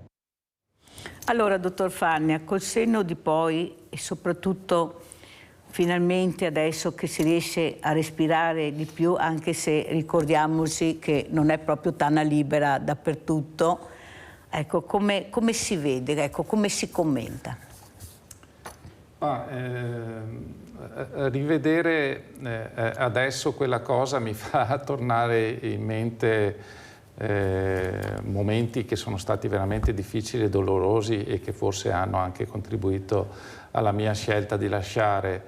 Mi fa essere molto orgoglioso perché penso che non si percepiva, ma tutti sanno insomma quello che abbiamo passato, ma c'è stata veramente una grande dispendio di risorse, di tempo ed energie anche psicologiche, insomma, per sopportare tutto questo. Come ha detto lei giustamente, non è Tana Libera per tutti, però il fatto per esempio che siamo qui a parlare senza mascherina finalmente, che non vuol dire essere disattenti o superficiali, ci fa pensare che poi il mondo comunque va avanti anche dopo quello che è successo nei 2 anni precedenti, e se il mondo va avanti noi dobbiamo andare avanti bene, senza paure inutili, ma con la giusta attenzione e voglio dire, l'esperienza comunemente dovrebbe far imparare delle cose. Non sempre l'umano impara dalle esperienze precedenti, e per esempio la situazione in Ucraina lo dimostra, che l'uomo non impara dalle esperienze e dalla storia. Però noi dobbiamo invece cercare di imparare, ricordare dove abbiamo sbagliato e fare attenzione per non ritrovarci di nuovo a questa situazione. Credo che non succederà presto, però dobbiamo stare sempre molto attenti, comportarci con attenzione, e credo che molta gente è quello che sta facendo, insomma. Anche era giusto ricordare tutte quelle persone che per curare e salvare gli altri sono morti, vuol dire tanti medici, anche primari, purtroppo, infermieri, dobbiamo ricordare OSS, veramente che erano diventati familiari, le famiglie di questi ammalati, perciò io ho invitato il dottor Farnia, perché non c'è solo il 25 aprile, ci sono anche queste storie, ecco, queste storie importanti, che per salvare le persone qualcuno è morto, è giusto anche ricordarli, o sbaglio dottor Farnia, perché abbiamo avuto dei numeri veramente importanti di morti all'interno degli ospedali e delle RSA e anche quelli a casa, ma soprattutto questi addetti ai lavori sfiniti, sfibrati, ma che continuavano a dare il massimo di se stesso. Lei ne è l'esempio o sbaglio? Io ho visto nel corso di quegli anni morire persone care, medici e infermieri che conoscevo, e la cosa che mi ha impressionato molto e che mi ha addolorato è stata che poco prima del Covid un ragazzo mio coetaneo, insomma, era andato in pensione un po' prima di me, era molto felice, l'avevo visto ad un congresso con una bellissima auto e mi ha detto: mi sono fatto questo regalo per la pensione, pensando insomma ai prossimi 10-15 anni che sarebbero stati felici, insomma, dove aveva come dire coronato un sogno. Poi arriva il Covid e lui decide, da anestesista rianimatore, gli viene chiesto di tornare, lui decide di tornare a lavorare per dare una mano in terapia intensiva. Si è ammalato di Covid e dopo qualche settimana è morto. Questo dà ovviamente grande tristezza, perché se tutto questo non fosse accaduto e se lui con abnegazione non avesse deciso di tornare, forse non saremmo arrivati a questo punto. E questa cosa ovviamente, quando conosci le persone e sai le motivazioni per cui si è ammalato, insomma una certa intensità, sofferenza c'è. Ecco. Però la passione del proprio lavoro, di aiutare gli altri, perché questa è proprio l'importanza del medico, della figura del medico, aiutare specialmente nei momenti più critici. Ma dottor Farnia, mi dica la verità, quando vedevate morire tutte queste persone e non c'era il vaccino, non c'era niente, non c'era un farmaco, non c'era niente, pensavate: ma cosa sta succedendo e chissà da quanto tempo c'è o c'era questo Covid che nessuno conosceva, eravate completamente con le spalle al muro, non avevate nessun strumento, eppure si continuava a lavorare, a pensare cosa fare, a improvvisare delle cose incredibili pur di salvare. Ecco, cosa pensavate? Ecco, che idea vi eravate fatti? Chissà da quanto tempo. Io mi ricordo le parole disperate del dottor Francesco Benazzi, che era là per chiudere l'ospedale, non si sapeva più cosa fare, proprio spalle al muro completamente. Prego. Noi abbiamo avuto molte critiche sul fatto che nel corso della pandemia c'erano molti medici che andavano in giro a parlare e dire le cose andranno in questo modo. In realtà noi sapevamo poco, non sapevamo niente di questa malattia e abbiamo imparato di volta in volta. Certo, se devo pensare alle conoscenze che io adesso nei confronti del Covid e quello che sta succedendo, non sono nulle rispetto a quello che io ogni giorno, quasi 24 ore al giorno, avevo di tentativo di informazione, di capire cosa stava succedendo. Devo dire che non è che abbiamo fatto scelte eroiche, era che quello era il nostro mestiere, quello sapevamo fare e quello ci era richiesto a tutti i livelli. Qualsiasi persona che lavorava in quel campo la mattina prendeva la macchina e andava a lavorare, non sapendo quello che sarebbe successo, però non so se era un po' di spensieratezza o, come dire, non sapevamo a cosa andavamo incontro. Tutti lo facevano perché quello era il loro mestiere, e quello che io ho visto è che nessuna persona si è tirata indietro, per cui non so veramente se sia stato atto di eroismo come c'era, oppure solo abnegazione e siccome io sono qua e so fare questo faccio. E io credo che alla fine questo sia successo e che tutti hanno fatto bene quello che sapevano fare. Beh, penso che veramente la dimostrazione l'avete data e noi ne siamo veramente testimoni. Cosa dici, Luigi? L'impegno e il lavoro che ci hanno messo tutta la categoria ospedaliera, infermieri, medici è veramente da ammirare e va solo un grandissimo grazie. Perché senza di loro questa pandemia sarebbe ancora qui a condizionare le nostre vite, e se è stata battuta, non dico debellata perché non è una parola giusta, però comunque adesso ci possiamo quantomeno convivere tranquillamente, e soprattutto merito loro. E soprattutto a tante persone che si sono vaccinate, questo bisogna anche dirlo, non dimentichiamocelo mai, perché se possiamo fare quello che facciamo adesso è per le tante persone che hanno avuto questo senso civico e rispetto per gli altri, soprattutto per le fragilità, e si sono vaccinate. Allora andiamo a vedere le medaglie di Beggiato Betella e poi le commentiamo. Former gold medalist in other events. Luigi Beggiato of Italy goes in lane 4, the 23-year-old, bronze at the European Championships in Funchal. He goes in the... Getting underway, 3 swimmers off the starters blocks in this men's 100-meter freestyle S4 final, and as he breaks water and gets into his stroke, Luigi Beggiato is looking good.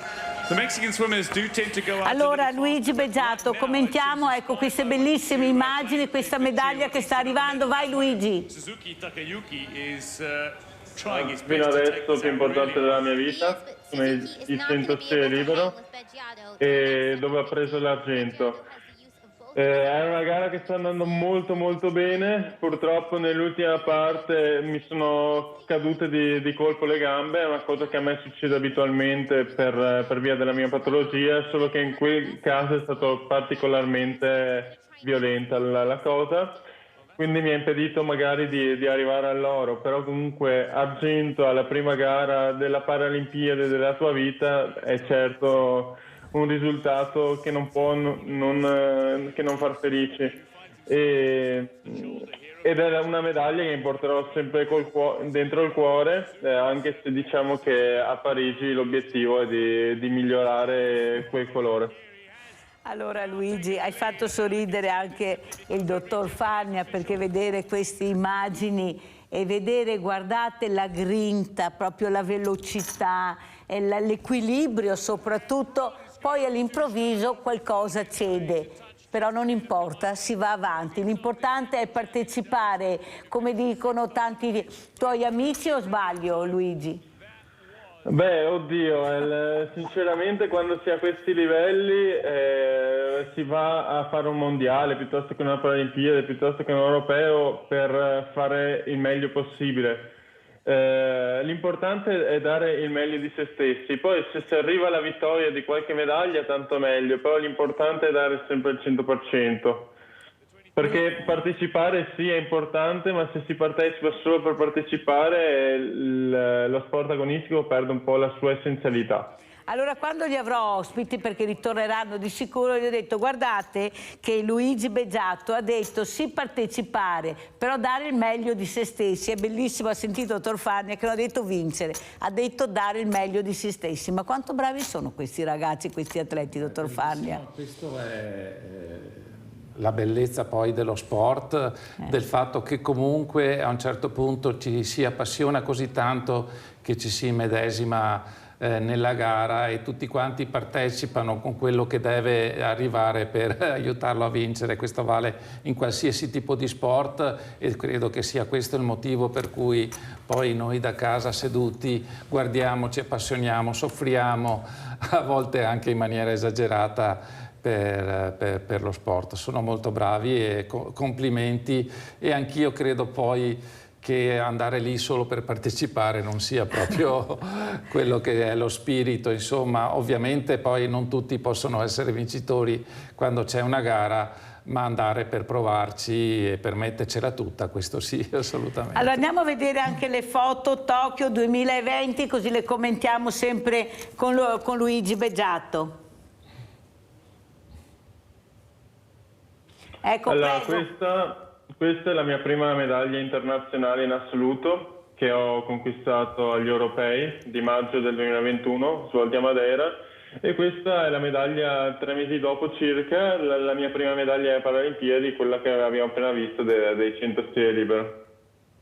Senti Luigi, io ho la fortuna di avervi ospiti spesso, e qua ringrazio anche il presidente Ruggero Vilnai che mi dà anche questa possibilità, ecco, con nomi e cognomi, numeri di telefono. L'importante è sentirvi e vedervi, perché avete una serenità, una consapevolezza quando parlate, di quello che parlate, di come raccontate le vostre storie, che noi più di qualche volta rimaniamo veramente sbigottiti. Ecco, la serenità, l'equilibrio, come fate a trovarlo dopo veramente le difficoltà che trovate quando uscite dalla porta tutte le mattine, le barriere architettoniche, gli sguardi e tante cose? Però c'è un'altra realtà che è fatta, e forse la trovate nel mondo dello sport, o sbaglio Luigi?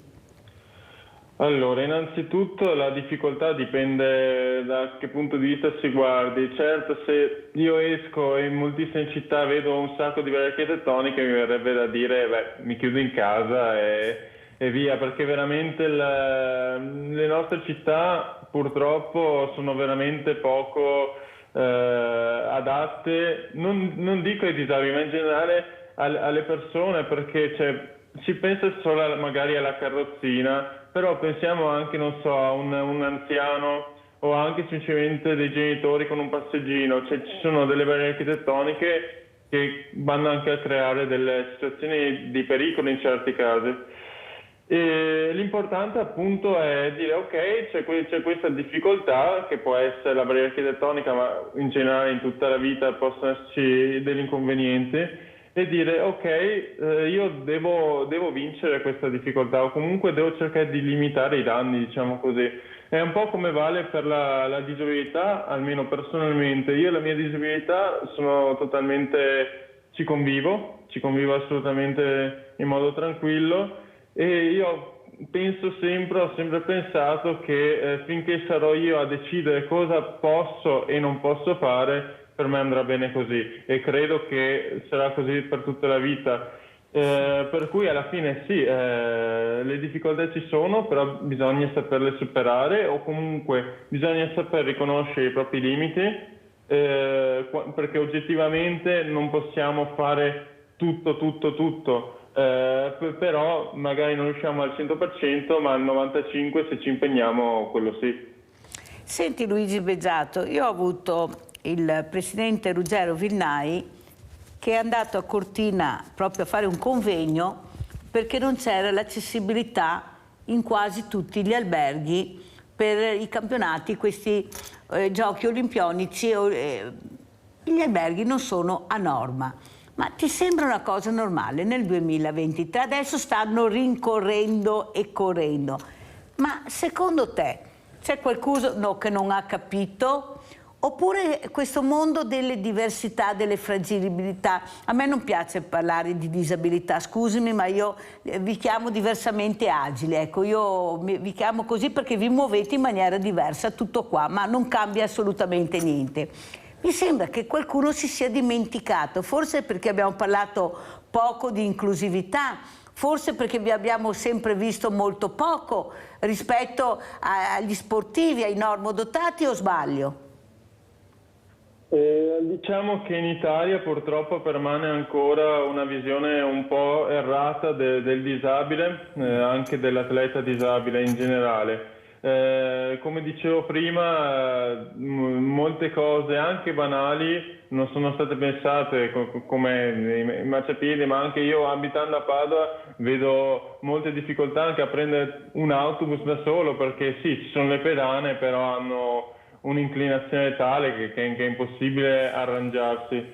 Oppure anche comportamenti dei cittadini poco rispettosi, nel senso che mi rendo conto che per una persona che non è abituata al mondo della disabilità queste cose possono essere un po' difficili da capire a primo impatto, però quando io mi trovo i monopattini, le bici in mezzo al marciapiede, che sì, ci passa una persona senza carrozzina, senza passeggino, ma io che sono in carrozzina non ce la faccio.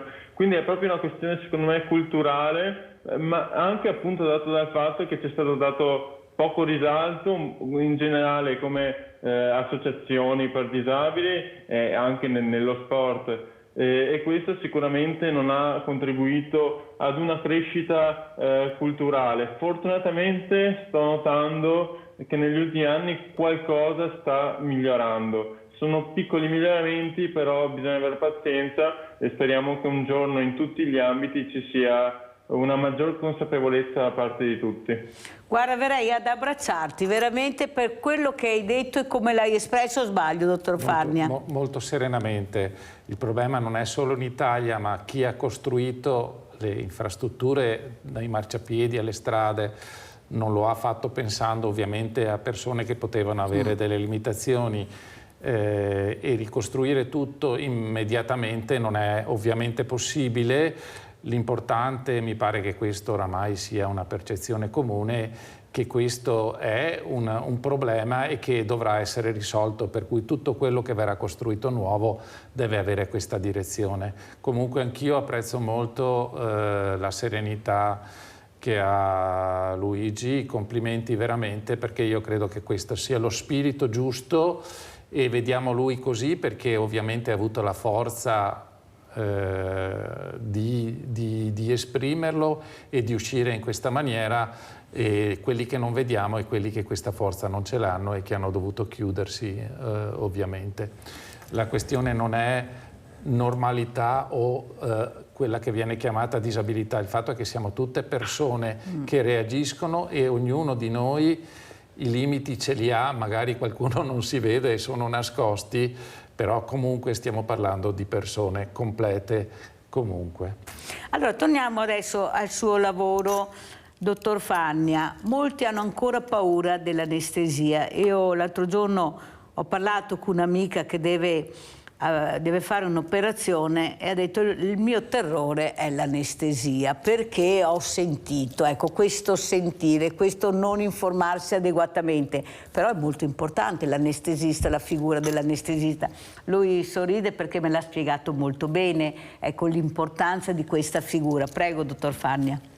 Beh, sorrido perché questa è la cosa per cui ho lottato per una vita, insomma, l'anestesia ha fatto veramente dei passi enormi, prima sulla riduzione delle mortalità. Quando è nata l'anestesia, prima non si poteva operare niente se non cose esterne, poi ci si è accorti che quello che si faceva poteva a volte creare dei danni. Noi siamo arrivati ora a un'anestesia che non solo è sicura, ma è arrivata a una così grande attenzione alla qualità del lavoro che facciamo, perché io dico sempre, un po' provocatoriamente, lo dicevo ma lo dico ancora perché continuo a fare corsi e a trasmettere le mie conoscenze, che la persona che viene a noi affidata in sala operatoria non deve uscire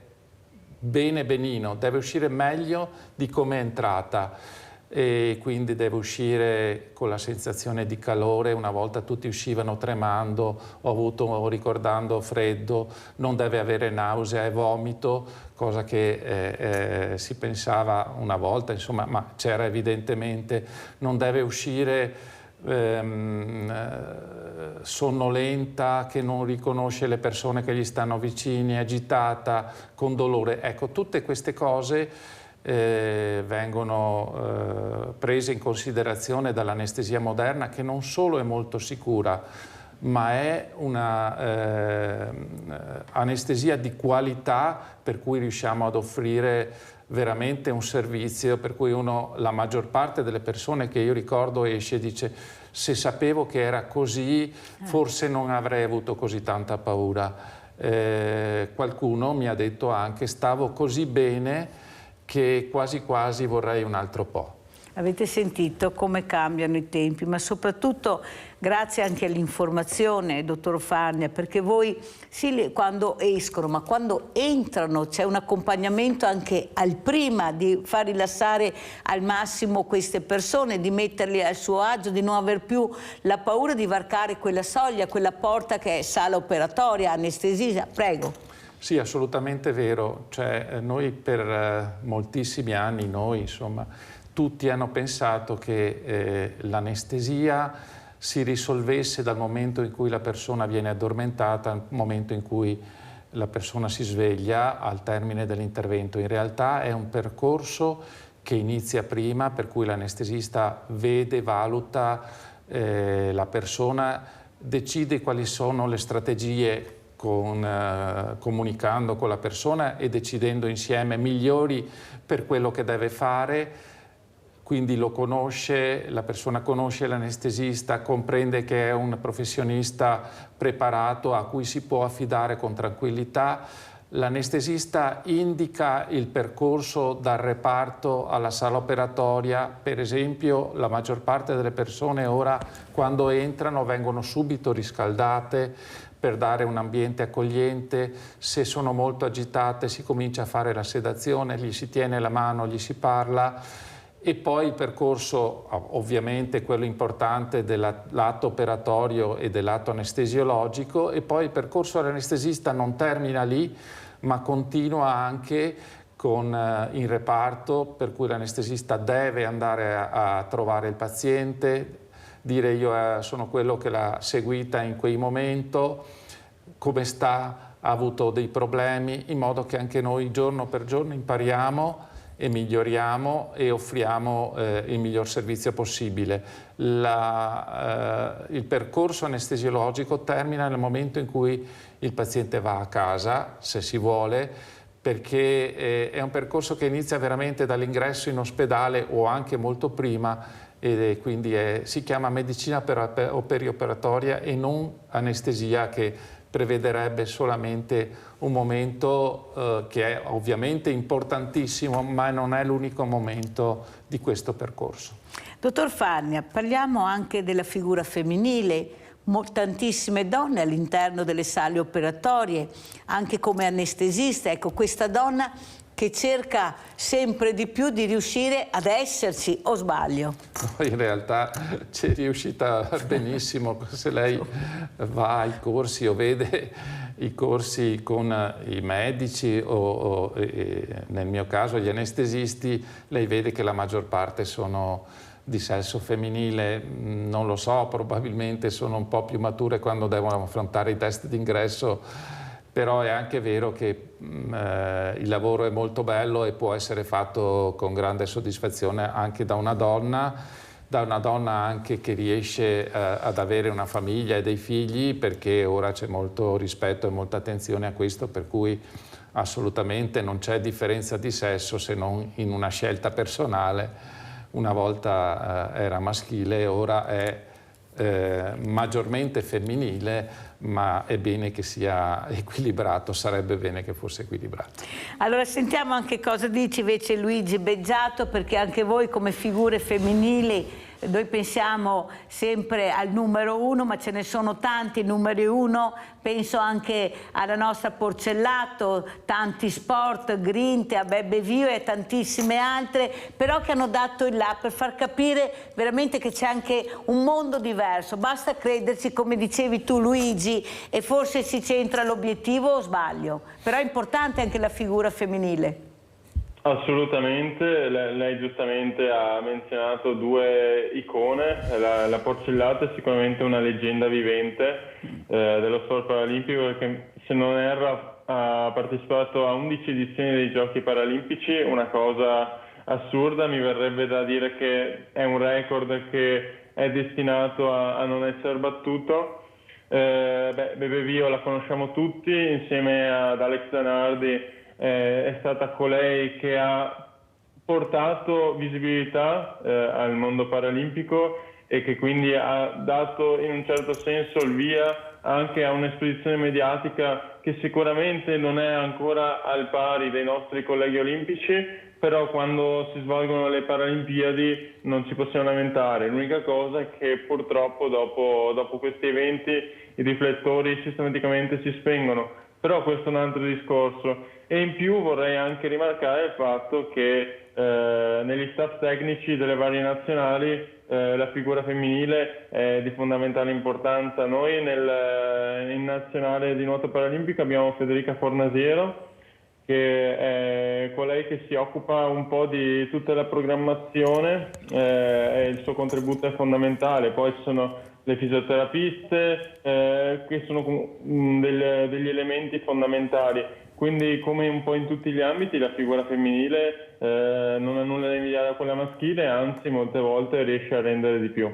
Abbiamo Paola da Padova. Ciao Paola. Sì, buongiorno signora Mirella e buongiorno ai suoi ospiti. Buongiorno. Buongiorno. Volevo dare delle testimonianze con il medico anestesista, che sicuramente ottima persona, e tutto quello che dice sicuramente sono esperienze che ha vissuto. Però, dottore, non è, ahimè, sempre così. Cioè, lei sta descrivendo sia Vilandia, che sicuramente lei ha vissuto, però in famiglia 3 esperienze di anestesie, tutte e 3 negative. Innanzitutto come trattamento, che non è così, anzi addirittura a Padova, cioè abbiamo interventi dove c'è l'anestesista, quello strutturato, bravo, eccetera, che però l'anestesia, soprattutto la spinale, te la fa l'allieva e tu sei lì e lui, l'anestesista strutturato, dice l'allieva no, più a destra, più su, più giù, che non è il massimo della tranquillità, e poi in effetti conseguenze che a risveglio problemi nell'organismo, l'organismo ancora addormentato per settimane, sicché problemi urinari, catetere, digestione, eccetera, eccetera, con conseguenze che è rimasto il corpo dopo 6 mesi ancora tuttora addormentato per la parte che fa per l'anestesia. L'anestesista mai più visto, purtroppo anche in cardiologia e anche un altro ospedale di San Donato di Piave, più o meno la stessa Comunque io la ringrazio, sono sicurissima che lei è così, però ecco, non illuda troppo le persone. Paola, rimani in linea per cortesia, non mettere giù perché forse c'è qualcosa. Aspetta un attimo Paola, prego dottor Farnia. Sì, Paola, ovviamente mi dispiace molto di quello che dice, quello che lei ha raccontato non deve essere quello che è l'anestesia. Io le parlo della mia esperienza e di quello che tento di trasmettere e che ho tentato e che continuo a tentare di trasmettere ogni giorno. Sulla questione però specializzandi e insegnamento, vede, io ho imparato quando ero giovane perché qualcuno mi ha insegnato e ho fatto delle manovre su persone imparando, quindi questo è un limite da cui non si può soprassedere, nel senso che per imparare qualcuno deve fare.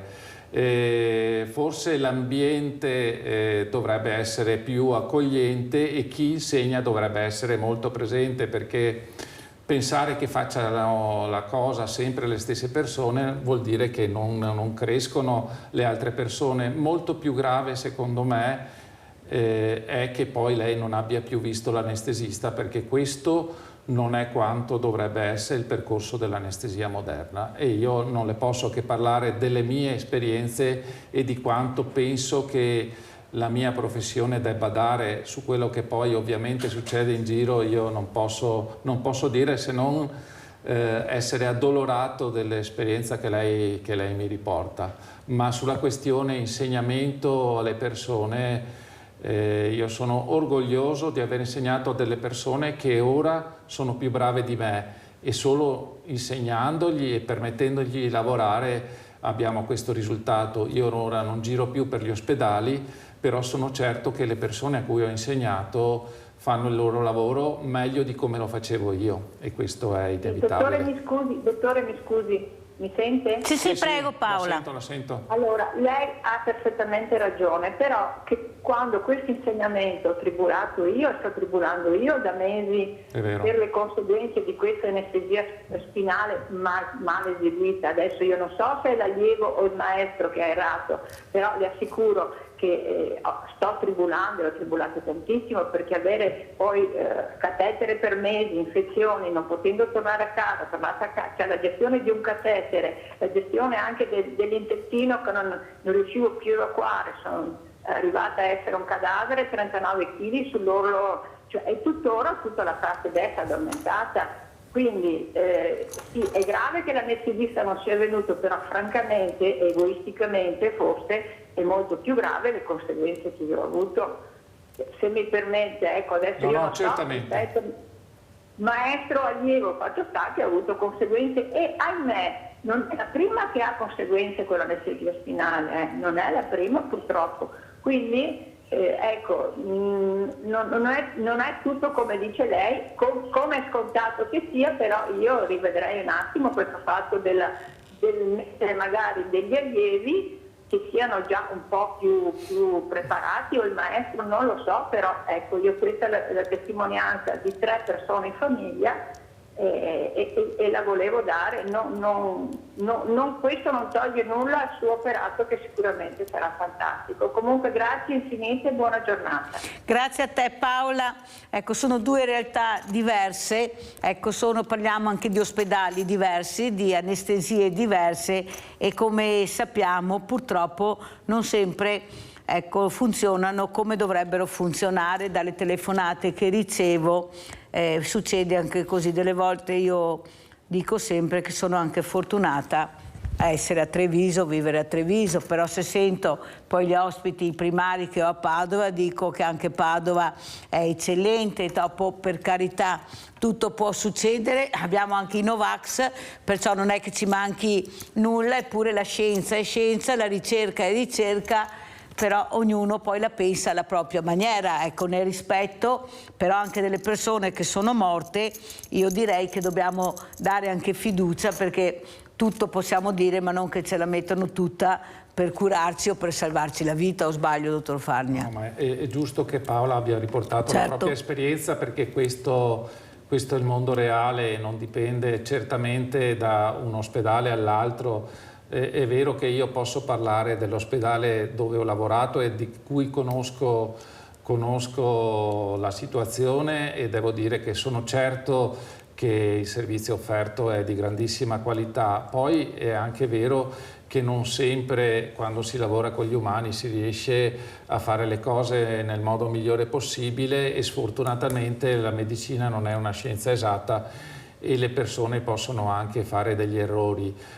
Io credo forse che l'unica cosa su cui a me dispiace ovviamente molto del risultato, che trovo inaccettabile, e la signora giustamente non lo accetta, penso che il rimedio possa essere però solo negli atteggiamenti di chi ha eseguito queste cose, che forse, sapendo che ha fatto un danno, dovrebbe almeno tentare di spiegare cosa è successo perché questo non accada ad altre persone.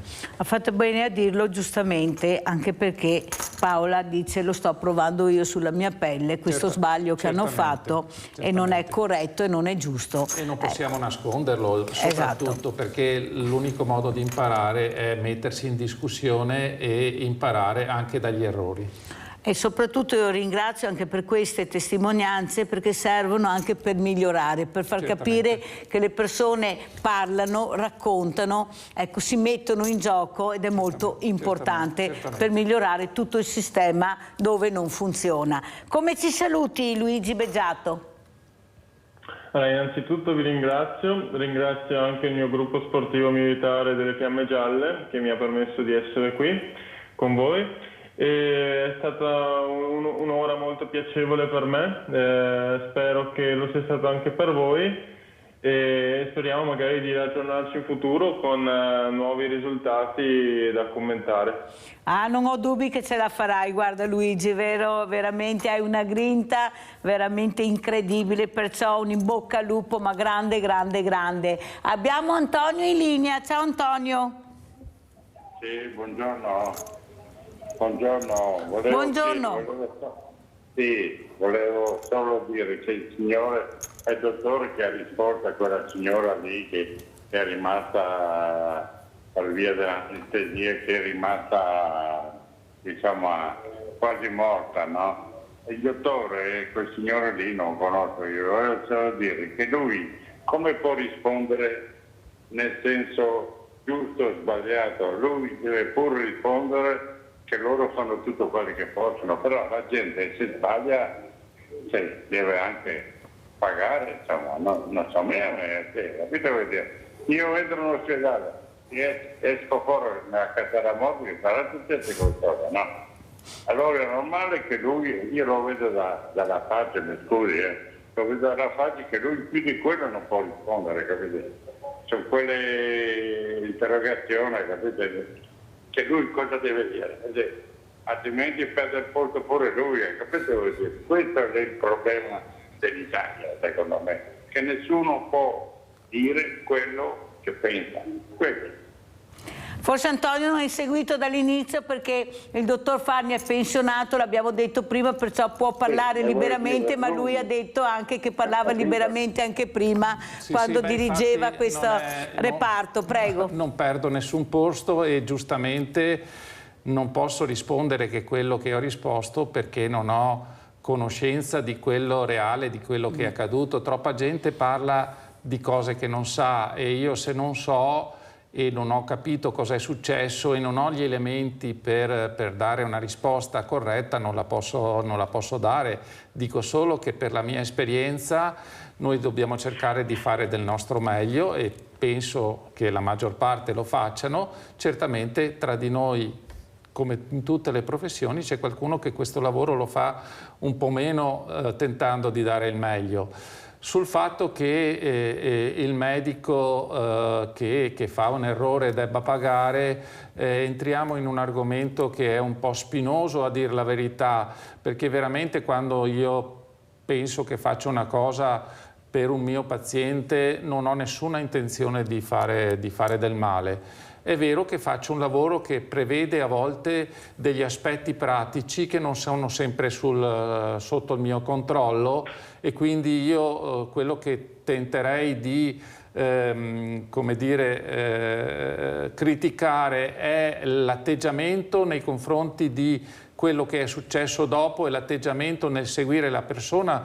più che nell'atto tecnico in cui l'errore è possibile, insomma, ma non ho commentato diversamente perché non avevo gli elementi per farlo e comunque non ho nessun posto di lavoro da mantenere perché non ce l'ho, sono un pensionato e quindi sono altri i miei pensionato ma con grande esperienza attuali. Allora, dottor Farnia, come ci saluta? Vi saluto ringraziando per l'invito, Mirella, non solo perché mi dà l'opportunità di ricordare momenti che alla fine poi per me sono stati belli del mio lavoro, ma anche perché lo fa con molta eleganza e dandomi la possibilità di parlare delle cose che mi hanno appassionato per una vita e che non sono state per me una gioia. Quindi grazie a lei e grazie agli ascoltatori. Allora noi chiudiamo anche con questo video, Farnia, visite malati Covid. Andiamo a vedere, poi salutiamo il dottor Farnia.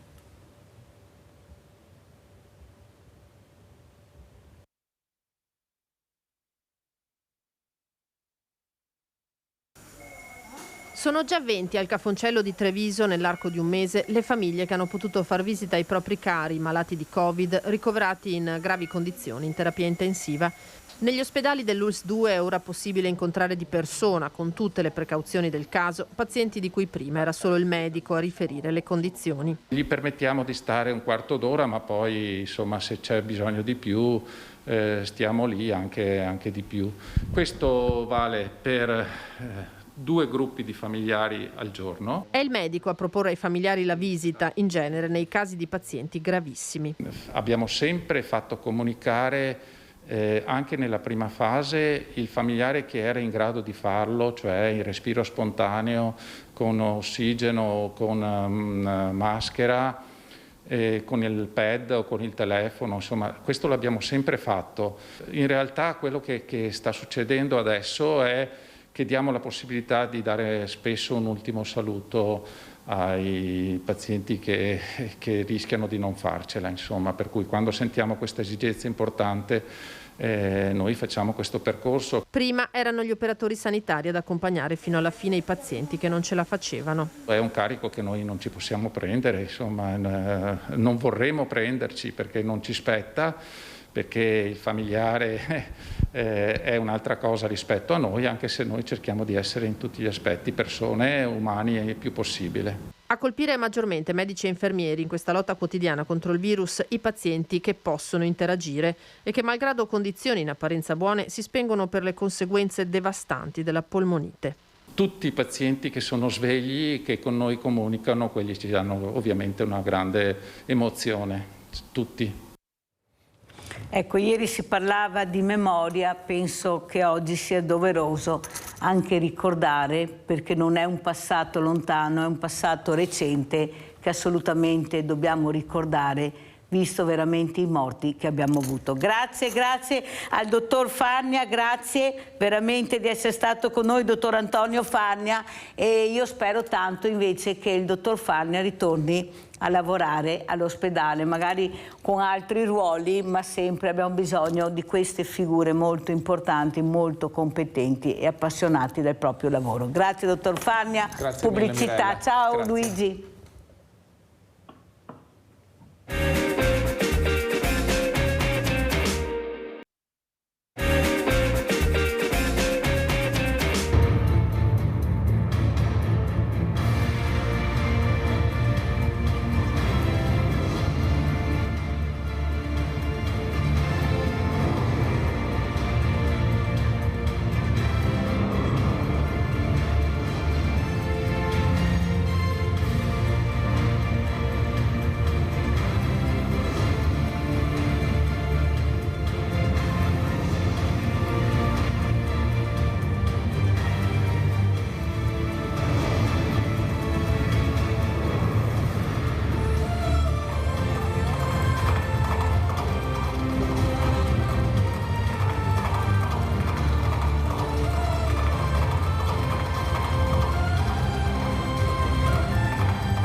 Ed è tornata a ritrovare veramente i vecchi amici, possiamo dire così, Diana Orfei. Ciao Diana. Buongiorno Mirella. Come va Diana?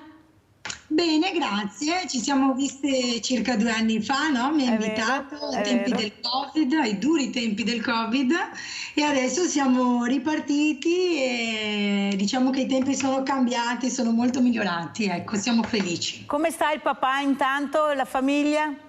Papà bene, il primo tifoso mio, quindi è sempre pronto a sostenermi, a spingermi ad andare avanti, ecco. Allora Diana, cosa ci racconti? Sì. Diana Orfei, ecco, questa famiglia importante, molto conosciuta, circense, ma soprattutto la caparbietà di continuare in un lavoro non facile. Abbiamo parlato prima di pandemia, che veramente anche voi siete stati molto penalizzati, veramente ci sono delle attività che sono state messe in ginocchio. Finalmente si inizia a respirare, come diceva il dottor Farnia e anche il nostro Luigi Beggiato. Ecco, cosa ti aspetti? Com'è la situazione? Beh, sicuramente la mia categoria, tutto il mondo dell'intrattenimento ha avuto una bella botta d'arresto con quel periodo, che sicuramente poi è stato rispecchiato in tutte le varie categorie di lavoro. Però diciamo che grazie agli enti, grazie alla voglia anche di ripartire, abbiamo superato bene quel periodo, siamo ben attivi, si organizzano molti eventi, la gente, le famiglie hanno proprio voglia di uscire, di divertirsi, quindi diciamo che il tutto è ripartito molto bene, siamo soddisfatti. Senti Diana, io ormai sono mesi che sento mancano i giovani, non ci sono giovani, i giovani non hanno più voglia di far niente, pochi sacrifici, anche se io non la penso alla stessa maniera, ma anzi io penso che ci sia un mondo giovane molto importante, molto preparato e veramente che si sta dando da fare, e soprattutto per l'ambiente, che è la cosa primaria. Voi, ecco, nel vostro ambiente com'è la situazione? Perché voi avete necessità di giovani come non mai. Sì, diciamo che devo dire la verità, anch'io ho fatto un po' fatica a mettere su la compagnia quest'anno. Io adesso mi sto preparando per la stagione estiva, che andremo in tournée per tutto il Veneto e Friuli con i vari spettacoli, le varie serate, e anch'io ho avuto un po' fatica nel ricercare gli artisti. Sicuramente ci sono, però diciamo che bisogna un po' cercarli, trovare dei punti d'incontro e organizzare. Non è semplicissimo nemmeno nel nostro settore. Cioè cominciate anche voi a sentire che mancano i numeri, ma forse perché mancano proprio i giovani, questa denatalità si fa sentire, perché non è che non si trovano, non è che non ci sono, abbiamo pochi giovani. Vero. Io dico sempre che quando ho fatto a Villa Margherita il festival italo-marocchino, ecco, quello che saltava all'occhio è che erano tutti giovani, le nonne giovani, le mamme giovani, erano tutti giovani. Noi purtroppo siamo un mondo di diversamente giovani, o sbaglio Diana? Sì, è vero, c'è un cambio un po' generazionale che manca forse anche nel nostro settore, però diciamo che alla fine si riesce a inquadrare un po' il tutto, siamo anche noi riusciti a farci la compagnia, abbiamo inserito anche artisti nuovi per dare delle edizioni nuove negli spettacoli e pian piano si fa, con qualche difficoltà ma si fa. Allora abbiamo aperto la trasmissione con Mariano Berti, Carlo Mussi, il dottor Antonio Farnia, Luigi Beggiato e tutti quanti nel loro mondo la passione. Ecco, questa passione che ti fa continuare anche dei lavori importanti perché ci credi. Ecco, la passione che anche la tua famiglia ti ha trasmesso, o sbaglio? Certo, io vengo da una famiglia che ha sempre vissuto di circo, di spettacolo in varie forme e questo mi è stato trasmesso e io lo porto avanti proprio come una passione, malgrado anche le difficoltà che ci possono essere nei momenti, no? che uno vive. La passione è quella che ti fa andare avanti, ti fa creare e avere anche nuove idee, perché io sono sempre dell'idea un occhio al passato ed uno al presente, no?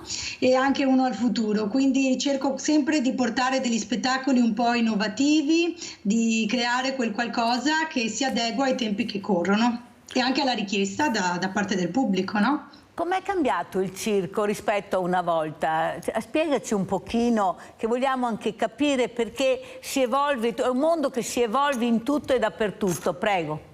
Sì, io sono pienamente convinta che l'arte circense è molto amata, sia molto amata dal pubblico. Ovviamente ha bisogno di innovazione, quindi anche il circo stesso sta cercando di portarsi ai tempi che corrono, insomma, e quindi c'è un'evoluzione in tutto.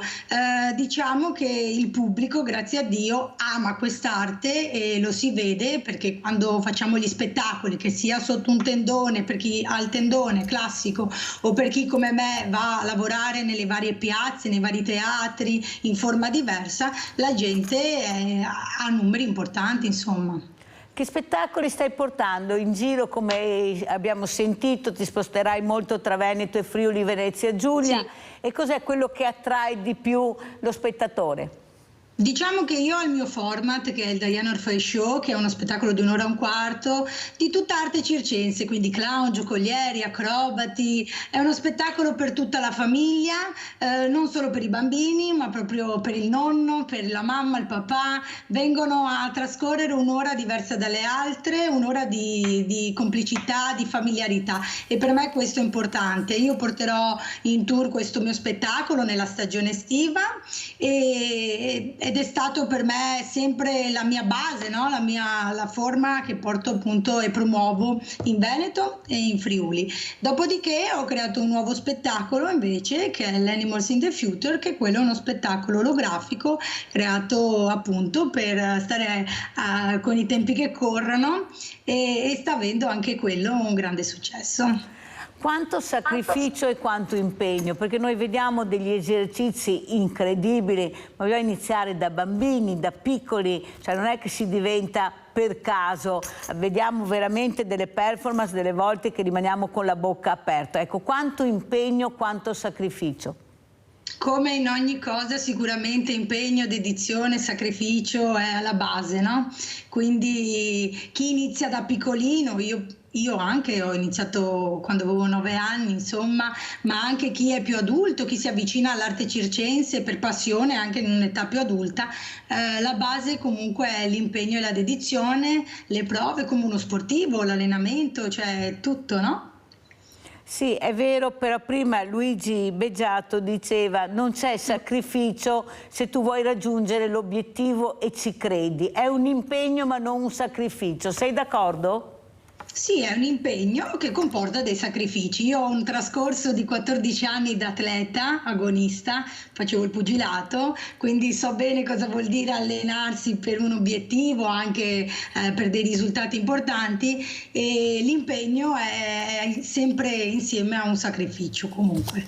Senti Diana, abbiamo sentito in questo anche breve periodo ancora molti femminicidi, molte aggressioni alle donne. Ecco, abbiamo visto anche l'ultima, questa avvocatessa, però si è difesa, ha cercato in qualche maniera di difendersi e ce l'ha fatta. Quanto è importante l'autodifesa, imparare a difendersi per una donna? Tu hai detto facevo pugilato. Sì, per me è importantissimo.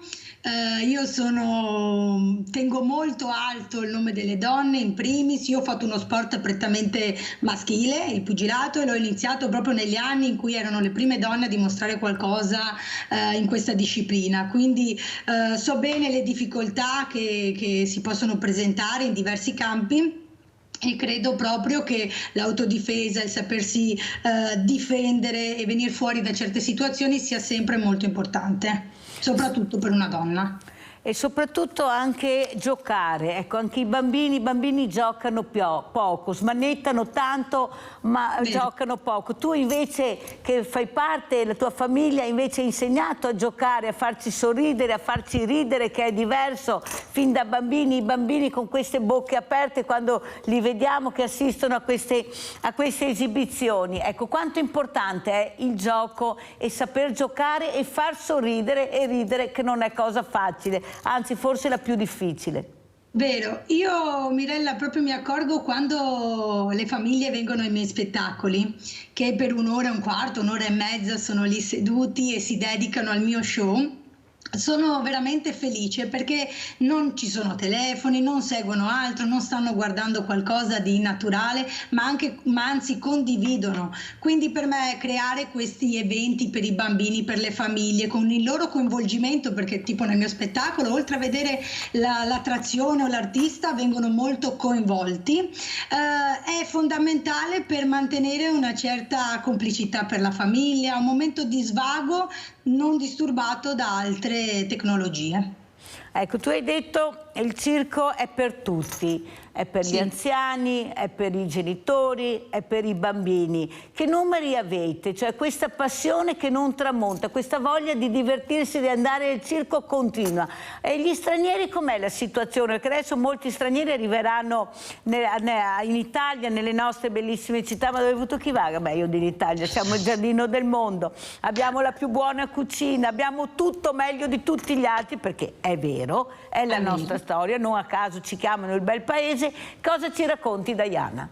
Beh, naturalmente io lavorando molto sul mare, soprattutto Jesolo, che io amo questa città, al di là della professione, attenderemo dei vari turisti, diciamo, che ogni anno vengono molto spesso e ci seguono nelle varie tappe degli spettacoli. Comunque, riagganciando al discorso di prima, la famiglia, che siano italiani, che siano turisti, che siano quello che siano, viene proprio unita a vedere questi show, vengono per divertirsi, vengono per stare insieme e condividere. Il circo in ogni sua forma non ha età. Io vedo che arriva il bambino di 1 anno, 2 anni, 3 anni e arriva il nonno di 70, 80 e si diverte e ride sia il nonno che il bambino, cioè è per tutta la famiglia, non c'è età per l'arte, io credo.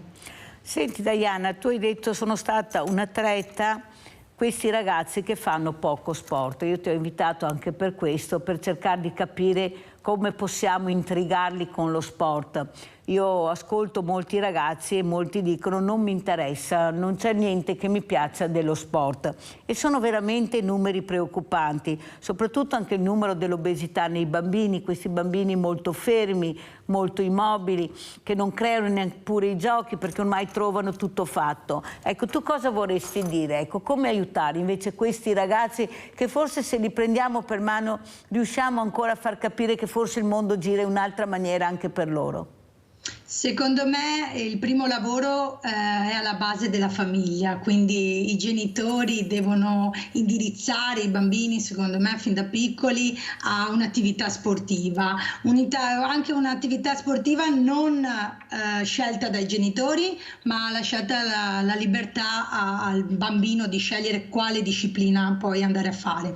E dopodiché bisognerebbe incentivare con le varie associazioni e quant'altro sportive, incentivare proprio l'attività e farla conoscere, soprattutto credo non incentrandosi sempre nel solito calcio, ma dando anche visibilità a diverse discipline che sono bellissime e che purtroppo non hanno la stessa visibilità del calcio.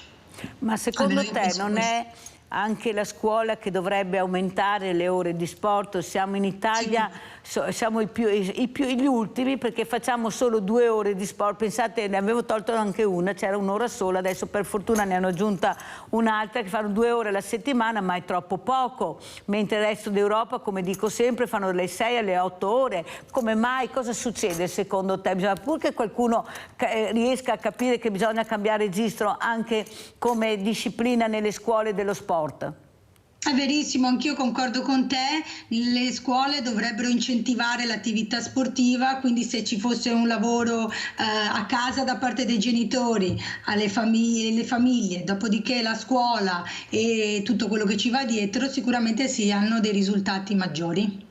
Anche perché questi ragazzi non hanno colpa. Poi se vediamo queste baby gang, anzi direi di andare a vedere anche questo servizio, Allarme Baby Gang a Vicenza, poi lo commentiamo con Diana Orfei.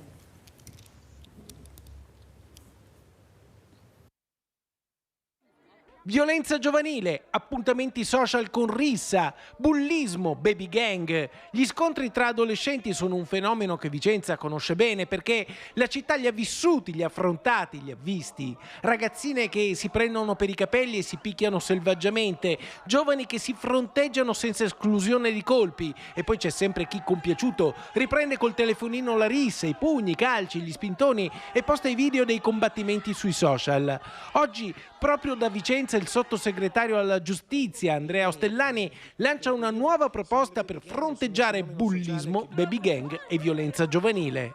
Diamo ai questori la possibilità di intervenire ad esempio con provvedimenti tipo il DASPO, provvedimenti di ammonizione verso i ragazzi anche infra 14 anni, non a carattere penale ovviamente, ma che siano capaci di coinvolgere le famiglie. Non solo a pagare eventuali danni le famiglie, ma potranno essere anche destinatarie di provvedimenti veri e propri di sanzioni amministrative capaci ovviamente di fare non solo, ripeto, sanzione, ma soprattutto prevenzione. È proprio sulla prevenzione che il governo dovrà lavorare, con particolare attenzione al rispetto dell'obbligo scolastico che invece molti giovani studenti disattendono. Insomma, serve innanzitutto il ritorno al rispetto delle regole, che vale per i giovani, che vale anche per gli adulti e vale anche per coloro che oggi rappresentano lo Stato, ai quali noi dobbiamo dire sempre grazie per quello che fanno nonostante le grandi difficoltà. Insomma, il governo vuole lavorare nel segno della prevenzione, ma anche del coinvolgimento delle famiglie. Sicuramente anche a Vicenza non si può più far finta di niente. Fare finta di niente non è educativo. Io credo che bisogna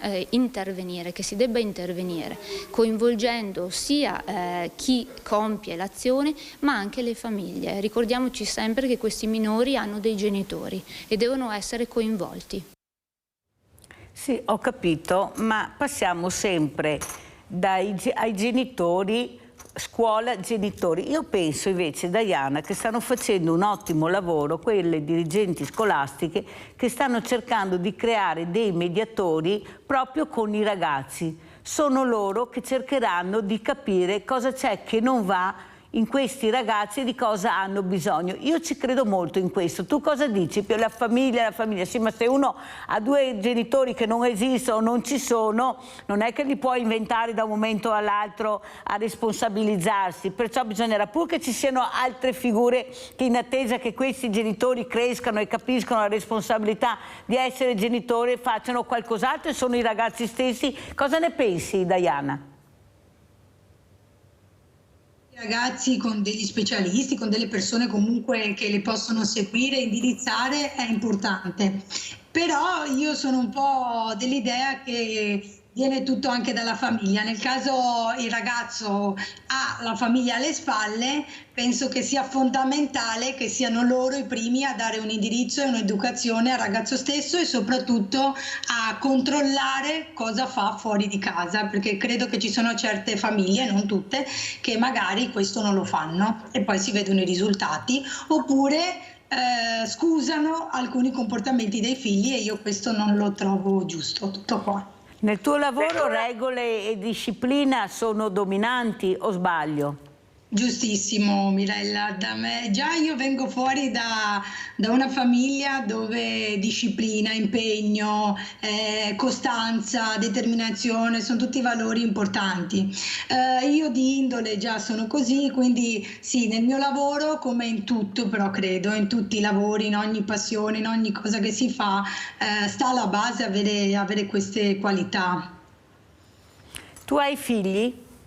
No. Ecco, però un bellissimo cagnolino. Ecco, l'amore per gli animali, infatti volevo arrivare a questo. Sì. Questi animali meravigliosi, abbiamo visto cosa è riuscita a movimentare questa orsa.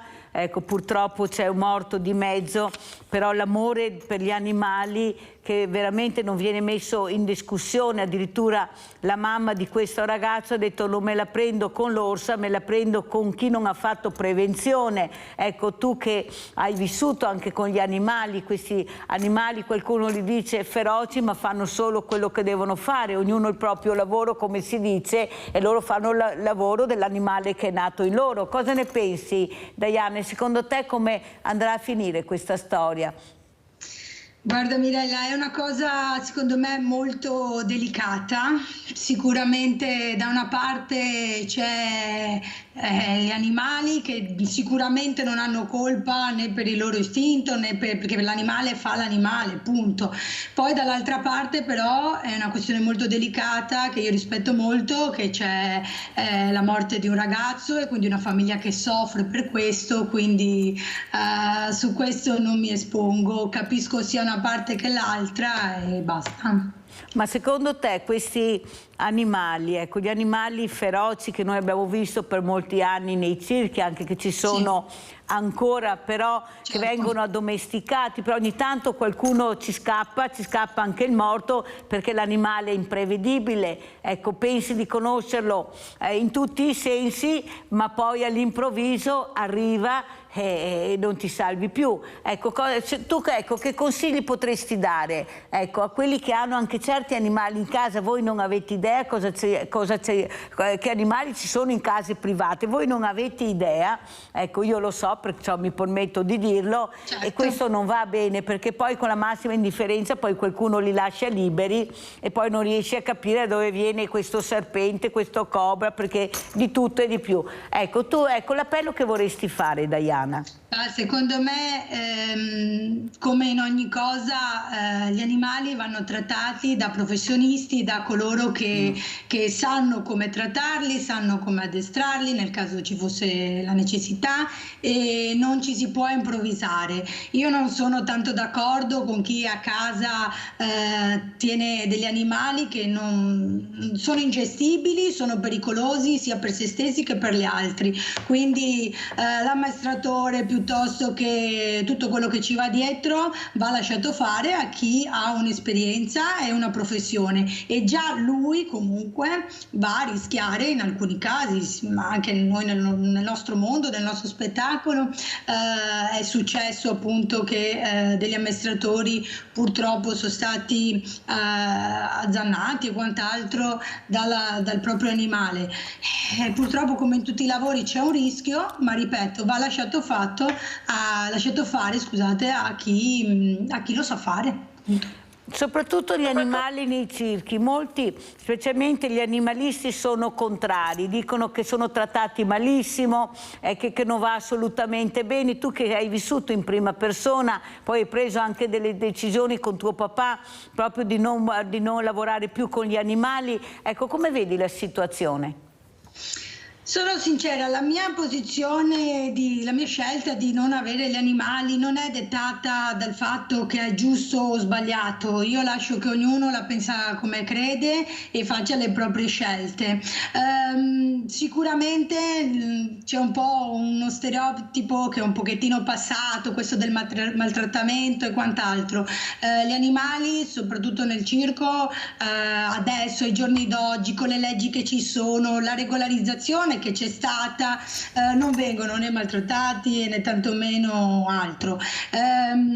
Ripeto, chi le usa, chi non le usa è una scelta personale che va rispettata, purché venga poi trattato bene l'animale e non gli venga mancato niente. Cioè, alla fine quello che è, magari fa un po' più un po' di diciamo la tigre in un circo fa un certo che, ma allo stesso tempo ci sono tanti cani e quant'altro, animali un po' meno feroci che vengono addomesticati, gli viene fatto, non so, delle agility, degli ammestramenti, quindi insomma non trovo differenza. Per me ognuno può fare quello che vuole nel rispetto di tutti e soprattutto dell'animale che io amo, e io ho un cane, Mirella, che è la mia vita, ok? E per me è mio figlio, cioè viene prima di qualunque altra persona. Quindi, come si chiama?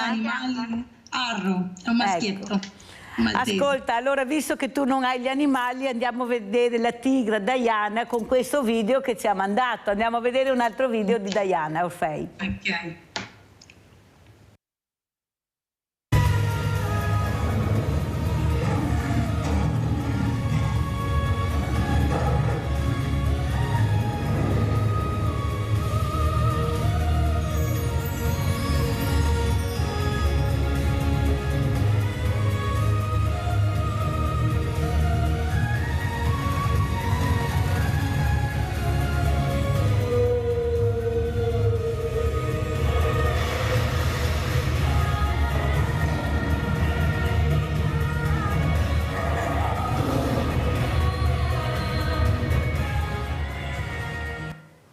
Certo che Diana sono di una bellezza incredibile, ma quanto belli sono questi animali. Ecco, il rispetto della natura. Forse che questi giovani sentono molto più di altri, o sbaglio, Diana?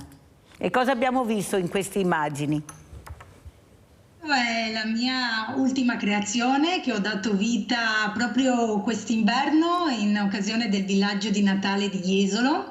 Abbiamo allestito una tensostruttura e abbiamo creato l'Animals in the Future, che è uno show innovativo fatto da una rete olografica 14 metri per 4, quindi immaginatela molto molto grande, dove appunto le persone e il pubblico accedeva a questa tensostruttura e veniva a vedere questo spettacolo. Questo show è stato creato, realizzato anche a Dubai, l'abbiamo portato qua per la prima volta in Italia, proprio a Jesolo, e la mia soddisfazione è che la mia idea è unica nel suo genere, cioè non ce ne sono fatti in questa maniera, perché gli ologrammi venivano utilizzati durante gli spettacoli all'interno di essi, e io ho detto, ma sono talmente belli, perché non farli diventare Spiega bene in cosa consistono, perché sai che abbiamo anche diversamente giovani a casa che forse, sì, ecco, spiega bene. È una nuova proiezione di questa rete olografica, il pubblico entrava in questa tensostruttura, no? Come stiamo vedendo dalle immagini? Sì, completamente buia all'interno, no?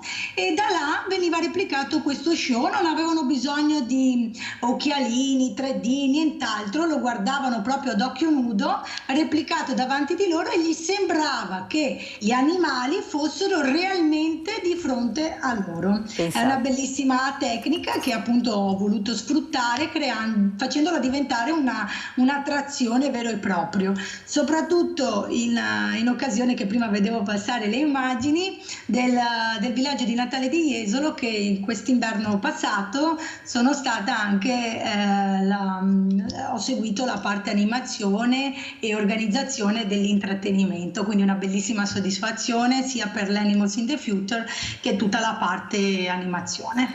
Ecco, l'importanza anche di essere capiti e supportati dalle amministrazioni, perché voi avete bisogno anche di essere supportati, sono spettacoli importanti, ecco, però vedo da parte di sindaci, specialmente anche quelli giovani, io ho la fortuna di averne uno a Treviso che è Mario Conte, che devo dire, ecco, non mi interessa niente quello che qualcuno può pensare, perché è molto sensibile, specialmente al mondo delle fragilità, e non è cosa da poco, non è che si trovino tutti i giorni. Ecco, l'importante è di essere supportati e capite dalle amministrazioni e anche dalla politica.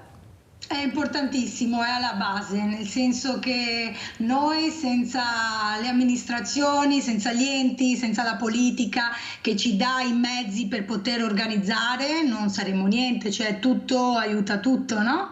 E io sono fortunata perché ho delle bellissime collaborazioni che dovute anche a tanti anni di professionalità, insomma.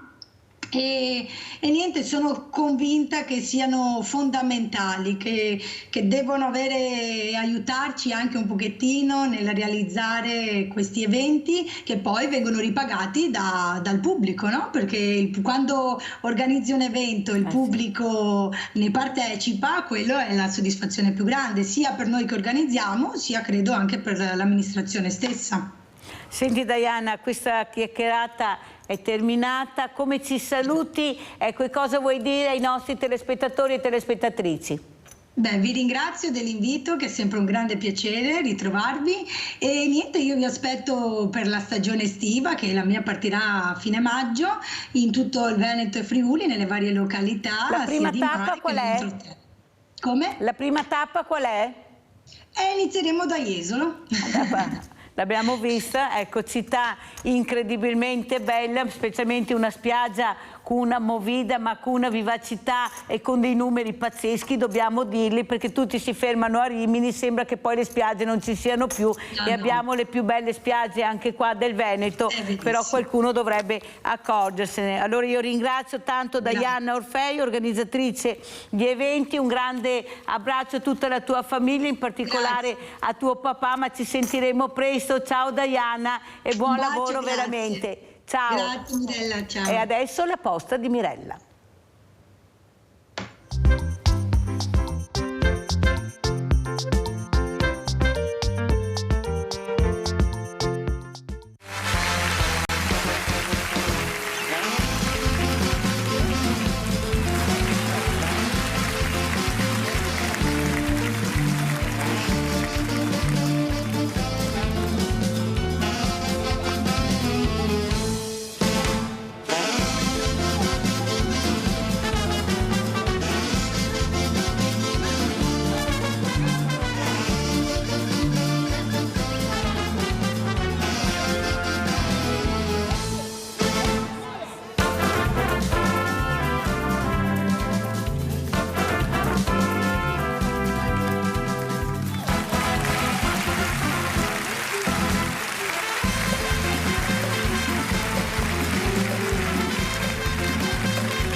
Il s'appelle Van Gogh, le